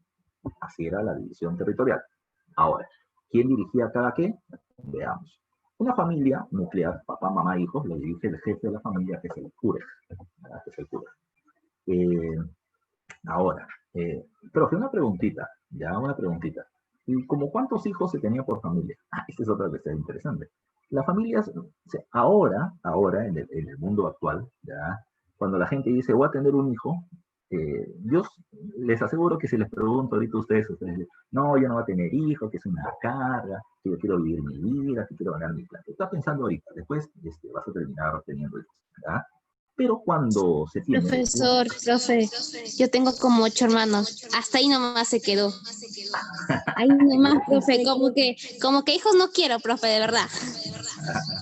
Ya te voy a ver, ya. En 10 años te voy a ver. ¿Ya? No, profe, de verdad estoy pensando en vender mi útero en eso.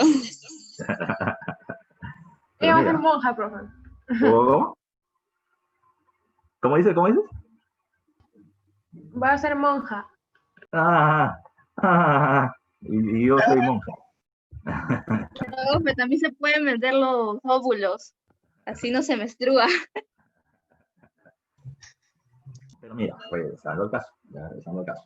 En esa época, ¿ya? O en esta época, creo que uno está pensando en un hijito, ¿ya? 2 hijitos, y hacer cero de 3, ¿ya? ¿Por qué? Porque uno está pensando en mucho tiempo, mucho gasto, entonces mejor tener 1, 2, y 100. Pero en la época inca, o el mundo andino sobre todo, uno viene teniendo dos equipos de fútbol, ¿ya? Con suplentes, con árbitros y con tribunas, ¿ya? O sea, tienes un montón de hijos. La pregunta es ¿por qué? Uno, por la tradición de los ayllus, que siempre es numerosa, y segundo, porque en el campo, en la agricultura, se requiere mucha mano de obra. Yo tengo un montón de hijos para que trabajen, son mi mano de obra, estoy produciendo trabajadores. Esa es una forma de terminar reduciendo costos, ¿ya? Ahora, su compañero ya se están poniendo acá a discutir sobre el anticonceptivo y demás. Pero estamos hablando del Tahuantinsuyo, no se vaya muy allá. Pregunta, a ver, si lo quieres poner así, profe, ¿en el Tahuantinsuyo había preservativos? No que sepamos, ¿verdad? No que sepamos. Pero los españoles sí traen con, preservativos. Los preservativos eran hechos de piel de cordero. Literalmente se amarraban el pene con piel de cordero, le ponían una pequeña subida y ahí tenías tu preservativo. Eso había. Ahora, sigamos hablando, regresemos por acá. Recuerden, una familia, ya, papá, mamá, hijos, tienen un líder, que es el jefe de la familia o el papá, que se llama Jures, ya, el jefe de la familia. El Ayllu, ya, el Ayllu, que es un conjunto de familias, tiene un líder que es el Curaca. El Guamaní o provincia, conformado por diferentes Ayllus, tenía un líder que era algo así como el alcalde provincial, llamado el Toquico o Apunchic, ya. El Suyo o región, cada uno de los 4 suyos tenía un líder llamado Aposuyo o Apocuna. Y el Tahuantinsuyo en general venía teniendo como líder al Zapat Inca. Acá le estoy poniendo en la parte inferior del cuadro un dato. ¿Cuál es el dato? En el Tahuantinsuyo, y escucha bien eso, por si no lo has escuchado en el colegio, en el Tahuantinsuyo no había un Inca, habían 2 Incas gobernando a la vez. ¿Ya? Por eso hablamos de la dualidad, ahí en el cuadrito azul de abajo. 2 Incas gobernando a la vez. Lo que nosotros nos han contado es esto. ¿Ya? Escucha, ¿ya? Porque a mí me lo hicieron aprender en tercera grado de primaria y ahora todavía lo sigo recordando. Y espero que ustedes también hayan hecho ese ejercicio alguna vez. Los incas. ¿Alguien se sabe los incas de memoria y por orden? Ya tienen Manco, Capa, Sinchi, Roca, Yoki, Yupanqui, Malta, Capa, Capa, Yupanqui, Inca, Roca, Yagua, Huaca, Huira, Cocha, Pachacute, Tupa, Yupanqui, Huayna, Capa, Huasca, Tahual, que son todos los incas. Se menciona que hubo una dinastía inicial que eran los Urim, los incas sacerdotales, de Manco Capa hasta Capa Yupanqui. Y de Inca Roca para adelante tienes a los incas Ana, que son los militares. Eso no es verdad. Siempre hubieron un inca religioso o Urim y un inca militar o Ana. Siempre estuvieron los dos. Lo que pasa es que en la primera etapa de la historia de los incas Urim eran los que más poder tenían. Y desde Inca Roca en adelante, los incas Anas tenían más poder. Y fueron aumentando su poder de tal manera que el Inca Urim o religioso era el llamado Huilac Uma o Huilac Humo, el sumo sacerdote del dios Sol, ¿ya? La palabra Huilac o Huilac es hablar, palabra, lengua, ¿ya? La palabra Uma o Humo es cabeza, ¿ya? Es la cabeza que habla. ¿Por qué? Porque cada vez que hablaba este sumo sacerdote era como si el Sol, el Inti, no transmitiera información al pueblo, el líder religioso. Y el Inca Anan es el Zapat Inca, el jefe militar, pero también político y administrativo. Todas las principales funciones las fue asumiendo a él, por eso es el Inca de mayor poder. Así como están estos, vamos a ver otros datos más. ¿Ya?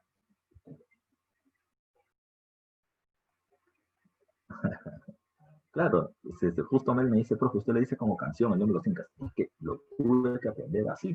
Durante una semana yo estaba así, moviendo mi piecito y sonaba Pachacute, ¿ya? Manco, Capa, Sinchi, Roca, Yoki, Yupanqui. Así me lo he aprendido cuando tenía 8 años, de 8 años, ¿ya? Y a mis 20 años que tengo ahora, todavía lo recuerdo, ¿ya? Pero ¿por qué existían las concubinas? Ya, las concubinas, ¿ya? Recuerda que las concubinas eran las mujeres secundarias, y te vuelvo a repetir, ¿de dónde salían estas? Eran las primas del Inca, ¿ya? De las diferentes panacas de los otros incas que habían gobernado anteriormente, ellos le ofrecían una mujer al Inca como mujer extra, ¿ya? ¿Por qué? No por una cuestión de queremos que el Inca tenga un montón de mujeres porque es un degenerado, no, sino porque el Inca, al estar casado con una mujer de esa panaca, ya tenía vínculos, tenía lazos, y por lo tanto el Inca tenía que corresponder esos lazos casándose con ella, dando algunos beneficios. Es política, es diplomacia, el Inca tiene que llevarse con todos estos grupos. Hay unas tremendas peleas por el poder en el Tahuantinsuyo. Tú no creas que el Inca decía todo el mundo estaba tranquilito, no, hay peleas en el poder. Hay gente que se quiere acercar al Inca, ser más influyente, van a haber enfrentamientos, asesinatos de Incas. A Tupa Yupanqui lo matan, una de sus esposas, una de las concubinas. Ese es un broncón, ¿ya? O sea, cuando ustedes vean series como, no sé, Juego de Tronos, ya es nada en comparación a Tahuantinsuyo, unas broncas tremendas. La pelea de Huáscar y Atahualpa es una bronca de ese tipo, ya es una bronca de familias poderosas utilizando a Atahualpa y a Huáscar como títeres para poder quedarse con el gobierno. Las broncas son tremendas, ¿eh? O sea, que vuelvo a repetir, el Juego de Tronos es un chancay de medio en comparación a Tahuantinsuyo, ¿ya? A ver, sigamos trabajando. En el mismo sistema de gobierno, ¿ya? En el mismo sistema de gobierno, me dice acá, ya me dice, profe, ¿Zeus tuvo varios hijos y hijas? Sí, pero eso ya más te lo puede explicar el profe de Historia Universal. No es que yo sepa, yo he escrito libros sobre Historia Universal, pero ahorita estoy hablando de Historia del Perú y me falta tiempo, por eso no me meto. A ver, Tahuantinsuyo Camachica. El Inca es el que toma las decisiones, ¿ok? El Inca es el que toma las decisiones. Pero el Inca tiene un grupo de personas que lo asesoran o lo aconsejan para las decisiones que va a terminar tomando. De esa manera estaba el llamado Consejo Imperial, ¿ya? ¿Quién conformaba el Consejo Imperial? Lo conformaban los jefes de cada uno de los suyos, o los apos suyos, y los representantes de cada panaca, ¿ya? Ellos terminaban conformando el Tahuantinsuyo Camachica. Segundo, tenemos al Tucuy o el Tucuy. Esos terminaban siendo los a quien el Inca encargaba para terminar convirtiéndolo en fiscalizadores del gobierno. ¿Ya? Son los que todo lo ven y todo lo saben. ¿A qué me refiero? El curaca, el tocrico o apunchi jefe de una provincia, el apocuna, el Inca lo supervisaba a través del Tucuy. Ellos iban a ver si estaban cumpliendo bien su trabajo, y si no lo estaban cumpliendo, el Tucuy los podía sancionar, ¿ya? Por eso se dice castigan a los funcionarios. Les podía llamar la atención en privado o de manera pública, o hasta los podía sacar del cargo, hasta los podía matar. Eso es lo que hacía el Tucuy como supervisor. Estaba el Auqui, que era el heredero del trono. Repito, el Inca tiene un montón de hijos, ¿ya? Para que entiendas un caso. Inca Roca tuvo 50 hijos, ¿ya? 50 hijos, ¿ya? Si eso tú crees que es sorprendente, se ve nada. Huiracocha tiene 70 hijos, ¿ya? 70 hijos, ¿ya? Y si tú crees que es sorprendente, el top de top no es Huayna Cápac, te han mentido. Huayna Cápac no tuvo más de 2 hijos. El top de top termina siendo Pachacute, 150 hijos, ¿ya? Profesor, con la misma sí, pero con diferentes esposas, ¿ya? Recuerden que tenía esposa principal y secundarias, ¿ya? 150 hijos. Además, inicia el imperio, organiza el imperio, reconstruye el Cusco y se daba tiempo para hacer 151. Yo encima de mi cama, no te puedo mostrar ahorita, pero tengo una imagen de Pachacute y todos los días me parece un mantel, ¿ya? Yo Pachacute.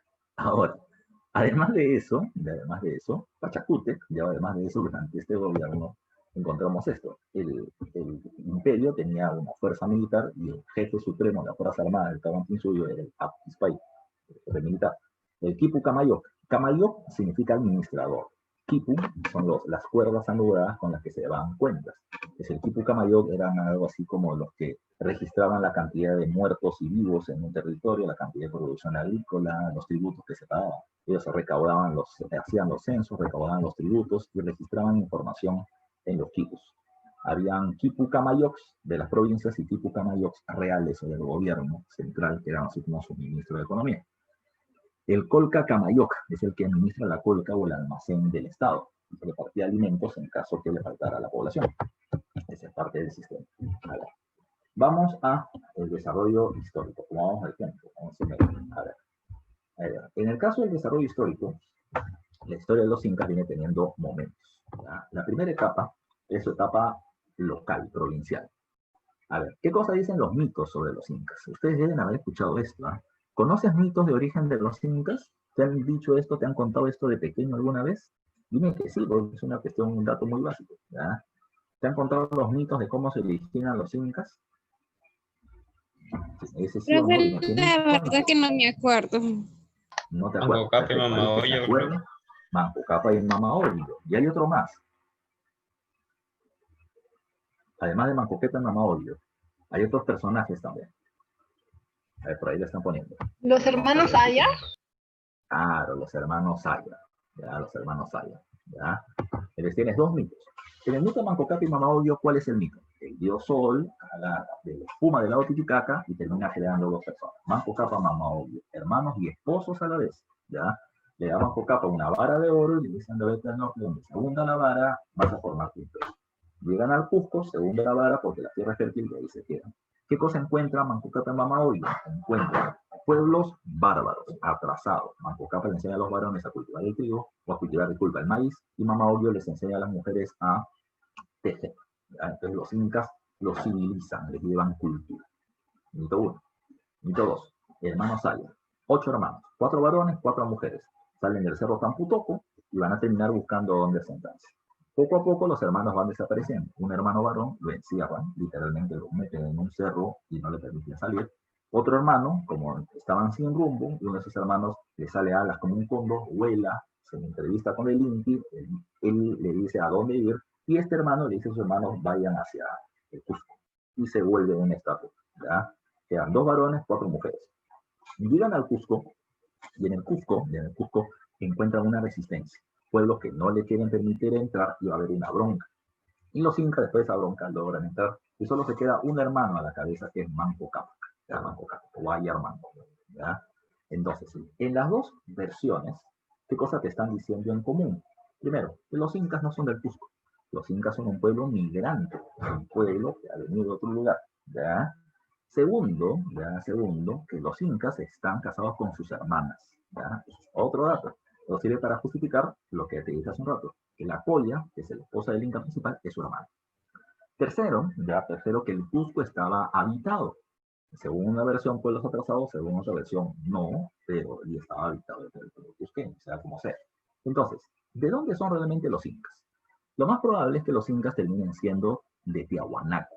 ¿Ya? Son pobladores de Tayticalo o Tiahuanaco, que han terminado migrando por problemas de alimentos. Al parecer hay un fenómeno en el Niño, fin del Horizonte Medio, y la falta de alimentos hace que ellos migren en diferentes grupos a diferentes territorios, o que los aymaras los botaron y los tiahuanacos tuvieron que irse. Pero al parecer un grupo de tiahuanacos llegan al Cusco y se van a terminar afianzando ahí. Cuando ellos llegan hay pueblos, los Poques, los Guayas, los Arcavizas, los Aguaceras, los Ayamarcas, los Santamarcas, un montón de pueblos más. Los incas llegan y van a hacer alianzas con unos y enfrentamientos con otros. ¿Ya? Pero los incas son un pueblito más dentro del Cusco. Cada uno de esos pueblos tiene sus propios líderes, ya tienen ciertas relaciones entre ellos, pero no hay una unión. Entre los líderes de los incas, el que manda son los urim, los sacerdotes, ¿ya? Los sacerdotes. ¿Quiénes son los gobernantes? Mira sus nombres. Manco Cápac, Chiroca, Yotiyupanqui, Malta, Capa, Capa, Yupanqui. Pregunta. ¿Qué palabra común encuentras ahí? ¿Ya? ¿Qué palabras comunes encuentras ahí? De Manco Cápac a Capa Yupanqui. ¿Qué palabras comunes encuentras? Cápac. Cápac. Ninguno de ellos se hace llamar Inca. Todos se llaman Cápac. Y el Cápac es un gobernante local. ¿Ya? Cápac es el nombre del gobernante local. ¿Ya? Por otro lado, la otra palabra que está acá es Yoque-Yupanqui, Cápac-Yupanqui. Yupanqui es el apellido de la familia real. Así como en Europa está la familia Habsburgo, la familia Borbón, la familia Lancaster, los York, aquí están los Yupanqui. ¿Ya? Yupanqui es el apellido de los reyes. ¿Ya? Siguiente caso. El Cusco, con diferentes pueblos, se ve amenazado por otro pueblo, los Chancas, que vienen de Apurímac, que quieren tomar el control del valle fértil del Cusco. Así que los diferentes pueblos del Cusco que hicieron se tuvieron que unir y formaron la llamada Confederación Cusqueña. Ellos hacen una alianza militar que va a ser dirigida por los incas. Y los incas ahora son liderados por los ANAM, por los militares, comenzando con Inca Roca. Organizan la defensa del Cusco, evitan el ataque de los Chancas, Inca Roca, Yaguarhuaca, Huiracocha, pero luego los Chancas vienen con todo, ya con todo a querer tomar el control del Cusco. El Inca Huiracocha ya huye junto con la nobleza ante la amenaza de invasión de los Chancas. Y uno de los hijos de Huiracocha es el que organiza la defensa del Cusco y ese hijo es Tuciyupanqui o Pachacútec. Tuciyupanqui o Pachacútec enfrenta y derrota a los Chancas y a partir de ese momento comienza la expansión imperial. Él, y mira este mapa, en la zona de naranja, que acá dice Pachacútec, él enfrenta y derrota a los Chancas y a los Huancas, ya en Junín. Y luego derrota a los Collas en el lago Titicaca y tiene el control de esos territorios. Él inicia la expansión imperial y luego regresa al Cusco y se encarga de organizar el imperio. Pachacútec dividió el imperio en 4 suyos, termina reconstruyendo el Cusco, construye los templos del Coricancha, el Tihuarcancha, el Sacsayhuamán, Machu Picchu. Él va a terminar organizando el sistema de la mita, la calendarización del tiempo, etc. Pachacútec es el gran organizador. Mientras que Pachacute estaba gobernando, su hijo Tupac Yupanqui sigue conquistando territorios. Por eso mira acá, esta zona de Medio Inca, dice acá, Pachacute, Tupac Yupanqui. Pachacute del Inca, Tupac Yupanqui del jefe militar. Lo que le dije la pasada, Tupac Yupanqui va a tomar el control de la sierra de Cajamarca, bloquea el acceso del agua a la costa, los chinos se ven afectados y los termina sometiendo. Cuando ya muere Pachacute, Tupac Yupanqui pasa a ser Inca. Luego, como Inca, va a terminar realizando las conquistas que están de verde. ¿Ya? Tupac Yupanqui, ya sea como Auji, o como príncipe, o como Inca, es el personaje que mayores conquistas le suma al Tahuantinsuyo. Y por otro lado está Huayna Cápac, que conquista lo que estaba amarillo. A pesar de que es poco en comparación a los otros, esas conquistas generan la máxima expansión del imperio incaico, ¿ya? Controlando parte del Ecuador, parte de Colombia, ¿ya? Pero cuando él está en el gobierno se produce algo. Hay grandes rebeliones de los pueblos del norte que mostraban de que el imperio inca era un imperio todavía joven.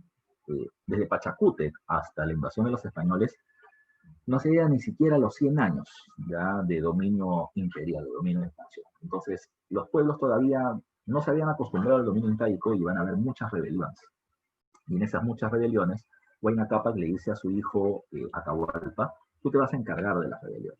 Atahualpa era algo así como una prueba para el cargo que iba a tener a futuro. Atahualpa agarra las tropas de su padre y arrasa a los pueblos que se habían terminado rebelando. Los arrasan, ¿sí? los somete violentamente.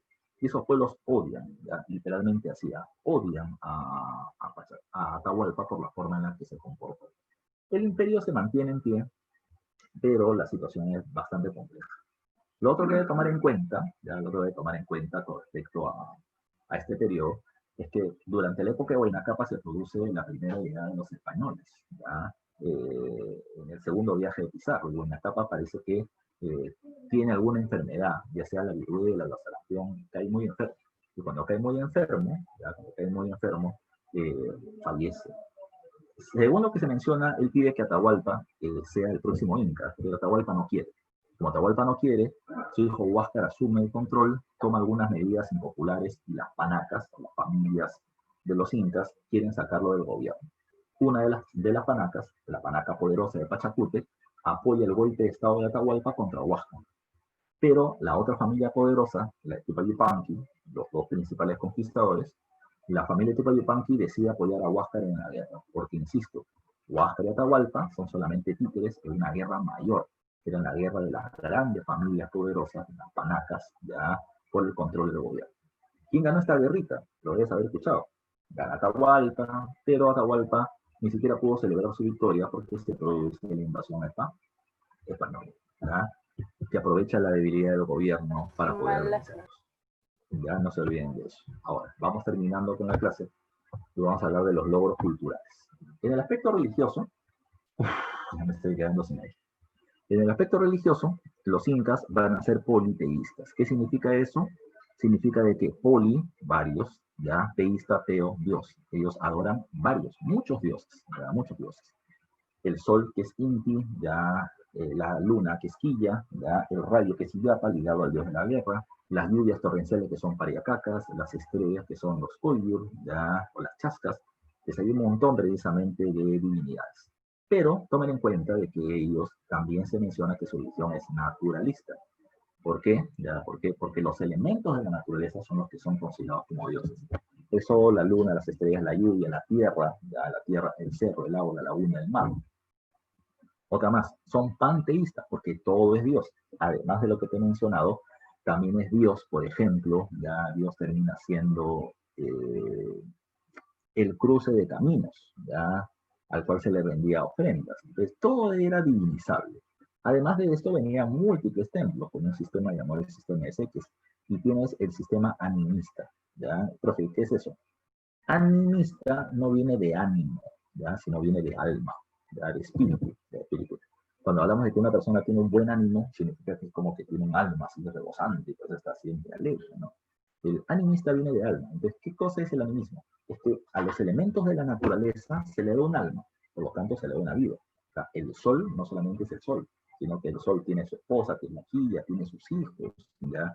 El sol tiene relaciones con otros dioses, ya sean relaciones positivas o negativas, hay enfrentamientos, cariño, etc. Ese es el animismo. Por otro lado, insisto, lo que te dije hace un rato, El Inca respeta, o el gobierno incaico respeta a los diferentes dioses a los que se adoran. Pero el dios principal de los incas es el indio, y ellos lo difunden en todo el imperio. ¿Ya? ¿Qué más? Ahí está la lista con los dioses que te acabo de mencionar. La otra característica a tomar en cuenta con la religión es la cosmovisión. ¿Qué cosa es la cosmovisión? Cómo es que los incas se ven frente a la naturaleza, ¿ya? O frente al universo. Ellos consideran de que el universo está dividido en tres planos, ¿ya? O pachas, pacha es tierra. Entonces está la tierra de arriba, Anampacha, donde están los dioses celestiales, como el sol, la luna, las estrellas, y lo estoy mencionando en la diapositiva. Así también está el mundo de acá, el Calipacha, que es donde viven los seres humanos, las plantas, los animales. Y luego está el mundo de abajo, o Ucupacha, Ucupacha. El Ucupacha termina siendo el lugar donde viven los muertos. Entonces ahí tenemos un primer dato, por si acaso. No tengas la visión cristiana de que abajo está el infierno, ¿ya? Entonces los muertos malos están ahí. No. Su visión es como el Hades de los griegos, ¿ya? Ahí está el submundo, el mundo de los muertos, el mundo de abajo, de los ríos subterráneos, ¿ya? Pero así como está el mundo de los muertos, ya está también la Pachamama, que es la madre tierra, la que da los alimentos. Las hijas de la Pachamama, las conopas, que terminan siendo las que protegen las cosechas y los alimentos. Está Pachacamac, el dios de los movimientos telúricos, ¿ya? Y también está Amaru. El Amaru es una gran serpiente que está debajo de la tierra, así como una super anaconda, que cuando hay una crisis en la tierra, ¿ya? Entonces sale el Amaru a terminar resolviendo esa crisis. Shenlong, ¿ya? Pero así como tenemos esto, tenemos la educación. La educación en el Tahuantinsuyo termina siendo de dos tipos, ya dice ahí, formal y no formal. ¿Qué significa lo formal y lo no formal? Si hay escuela o no hay escuela. Si no hay escuela física, colegio, entonces es no formal, ya no formal. Por ejemplo, ¿cuál sería una educación no formal? El papá campesino enseñó a su hijo campesino cómo cultivar. El papá ceramista enseñó a su hijo cómo hacer una cerámica. Esa es una educación no formal. Le das conocimientos prácticos, ya productivos, pero no hay una educación en una escuela. La educación formal solamente era para el noble, Y ellos estaban, la nobleza alta de las panacas, se educaban en el Yacha y Guacio Casa del Saber, era una suerte de colegio para ellos. El profe de la Maota se les terminaba enseñando a gobernar, porque en algún momento iban a tener un cargo, y la función era precisamente esa, convertirlos en funcionarios de gobierno a futuro. De ellos se escogía qué tipo de cualidades tenías y a dónde ibas a terminar siendo elevado. Si tenías muchas capacidades, Autio Príncipe Heredero. En el aspecto de la arquitectura cusqueña, la cusqueña del Tahuantinsuyo, se va a caracterizar por ser, primero, monumental. ¿Qué significa eso? Que eran de gran tamaño. Sacsayhuamán, Quihuarcán, Chollantaytambo, Quencos, Tambo Machay, son gigantescas para los que hayan tenido la oportunidad en algún momento de viajar al Cusco, ¿ya? Dice, profe, la educación formal era solo para los hombres o también para las mujeres, solamente para los varones. ¿Ya? Pero ¿quién mata a Pachacute? Pachacute se muere solo de viejo. A Tupayupanqui lo mata a una de sus esposas. Siguiente. La arquitectura incaica del Cusco era simétrica. ¿Qué significa? Yo agarro un templo, lo parto a la mitad, y la mitad A y la mitad B eran igualitas, ¿ya? Partes iguales. Era megalítica, utilizaban grandes bloques de piedra. Por ejemplo, mira esta es muy conocida, es la piedra de los 12 años. Esta piedra pesa así poquito nomás, como 6 toneladas, ¿ya? 6.000 kilos, es un piedrón. Y tomen en cuenta, si te das cuenta acá, segunda característica es poligonal. O sea, tiene muchos lados, ¿ya? Tiene muchos lados. ¿Y por qué tiene muchos lados? Porque los incas terminaban tallando, puliendo las piedras para que puedan calzar una con otras. El inca no utilizaba cemento o barro para unir una piedra con otra. Las tallaba para que terminen calzando como si fueran piezas de Playgo o de Lego, ¿ya? Sin las puntitas, claro está, pero calzaban así unas con otras, ¿ya? Estaban superpuestas. Ni siquiera una hoja de papel podía entrar entre ellas. La otra característica de la construcción megalítica, grandes bloques no son los 12 ángulos, está en Sacsayhuamán, está en Ollantaytambo, grandes bloques de piedras que van a terminar utilizando. Y por otro lado tienes construcciones de diferentes tipos, ¿ya? Está la arquitectura religiosa con el Coricancha o el templo al sol o templo de oro, ¿ya? O Sacsayhuamán, que también era otro templo al dios Illapa o Illapay. Está la construcción de carácter militar como Ollantaytambo, o la construcción civil, que eran viviendas, como las viviendas de la familia Pachacute, que es Machu Picchu. En la textilería, creo que te había mencionado, La textilería puede terminar siendo hecha de manera personal, familiar por las mujeres, ¿ya? A través de tejidos, digamos, móviles o de telares móviles, y ellas terminaban haciendo tejidos para el pueblo llamados abascas, ¿ya? Llamados abascas. La abasca, ¿ya? La abasca por lo general estaba compuesta por un montón de tocapos. Mira esta imagen que está acá, este es como un poncho, ¿ya? Que está acá en la parte de tu mano derecha. Y esto viene teniendo un montón de cuadritos, ¿ya? Un montón de cuadritos, pero los cuadritos tienen diseños. Algunos investigadores consideran de que ese diseño no es casualidad, sino que consideran de que es algo así como un DNI móvil, es como tu código QR, ¿ya? Entonces, una imagen podría significar a qué año perteneces, quiénes son tus padres, cuál es tu actividad laboral, etc. ¿Ya? Podría significar eso, una forma de identificar a la gente del pueblo. Luego tienes el cumbi, que es el tejido fino, que el gobierno entrega a los nobles como regalo para subordinarlos, ¿ya? Que no se olviden de esa característica. Si era un trabajo cumbi, era trabajo para el Estado y se hacía en talleres para el Estado que se les conoce con el nombre de la guía Huasi. No se olviden de esos datos, ¿ok? Ahora, en la cerámica, recuerden, van a utilizar queros o vasos de boca ancha para ceremonias, porque dice el de la chicha de jora, como lo hacían los tiahuanacos, y venían teniendo sus botellas para el quero o para la chicha de jora, que era el aríbal. Y así como está esto, tienes los platos de los incas. Si te das cuenta, este platito a mí me encanta, porque es un plato medio plano, medio hondo. Pero mira, tiene una asa, ¿ya? Con una esculturita arriba. Una asa para poder agarrar así el platito, ¿ya? Vienen teniendo también cucharas, ¿eh? Pero además, mira tú, esto de acá. Esto que es un pico, o sea, su comida puede terminar teniendo mucho jugo, si lo quieres comer así. Entonces pueden terminar comiendo y el jugo que queda lo terminan absorbiendo, o para su cevichón, ¿ya? Eso es lo que terminaban teniendo los incas. A ver, eso es lo que tenemos que ver de datos, ¿ya? De datos. No se olviden que los incas al fin y al cabo van a caer producto de la invasión española, que aprovecha la debilidad del gobierno, ya producto de la guerra entre Huáscar y Atahualpa, y además de que los incas todavía, como te dije, no eran un pueblo solidificado. Por eso es que un montón de pobladores ya se van a poner del lado de los españoles. No se olviden de eso ustedes también. A ver, vamos con las preguntas. Dice, pregunta número 1, ¿cómo estamos de tiempo? Ya debo acabar. Pregunta 1, ¿cuál de los siguientes países no formó parte del Tahuantinsuyo? Venezuela. ¿Ya? Venezuela no era parte de lo mismo. Hasta Colombia, pero Venezuela no. Es la 1 y la D. Dado los siguientes enunciados, elija lo correcto, ya la alternativa correcta. El Cusco se fundó en el Valle del Rímac, no, en el Valle de Acamama, el Rímac es en Lima. 2, el límite norte del imperio abarcó a Colombia, sí. Pachacuti dividió el imperio en 4 regiones, también verdadero. 2 y 3, por lo tanto, la clave es la D. La leyenda de Manco Cápac y Mama Oglio se encuentra relacionado con, ¿ya? Bueno, la leyenda de Manco Cápac y Mama Oglio se encuentra relacionado a la llegada de los incas al territorio cusqueño, ya, que son ligados al pueblo tiahuanaco. A ver, vamos a ver cuál podría ser la clave. La fundación del Cusco por los tiahuanacotas, o sea, por los tiahuanacos, ya, podría ser la llegada del Cepaní del Cusco, la rebelión de los chancanos. La mejor clave es la llegada de los tiahuanacos, que vienen del lado Titicaca. 4. La estructura económica del imperio incaico estaba basada en 2 principios. ¿Cuáles eran los principios socioeconómicos de los incas? Era la reciprocidad y la redistribución. No. Muy bien. 4A. 5. Pregunta 5. El trabajo recíproco entre los miembros del AIU fue, ¿ya? Recíproco entre los miembros del AIU. Tú me ayudas, yo te ayudo, ¿ya? Era el AINI. No te olvides. 6. Las grandes construcciones incaicas como Sacsayhuamán y Ollantaytambo fue posible gracias a qué? Fue posible que tenía mucha gente trabajando para movilizar esas piedras y realizar la construcción. Les dependía de la administración del trabajo y de la mano de obra que tenían. Entonces la respuesta es la movilización de una abundante mano de obra. Dale.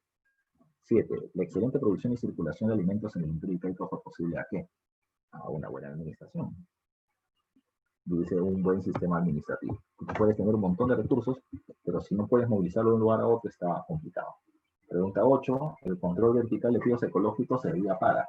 El control vertical era tener tierras en diferentes lugares y de esa manera complementar los productos que me faltan acá, en la zona del altiplano, los obtenía la costa. Y así podíamos intercambiar. Entonces dice, obtener productos para el comercio. No era para el comercio, era para, dice, poder acceder a productos de diferentes zonas ecológicas, claro, de diferentes alturas, de la Chala, de la Yuma, de la Quechua, etc. 9. Respecto a la política de previsión ante algún cataclismo o sequía, ante falta de recursos por un país o inundación, dice, el Estado disponía de una serie de almacenes que eran conocidos como. ¿Cómo se llama el almacén del Estado? Te lo he repetido varias veces. ¿Ya? ¿Cómo se llamaban los almacenes del Estado, del gobierno incaico? A ver, alguien dígame la letra o alguien póngame el nombre. ¿Ya? Los tambos, no, el tambo no era almacén, el tambo era un lugar para Profe, dormir. la 5 cuál sería? Ayur. ¿Cuál? La El C. ayu no, el ayu La es el C. pueblo. La respuesta es la 5 cuál colca. sería? La 5, ya la pasé hace rato. En la 5 la clave es la D de dedo. Ahí. ¿Ya? No se olviden, ¿eh? Estén atentos, por favor.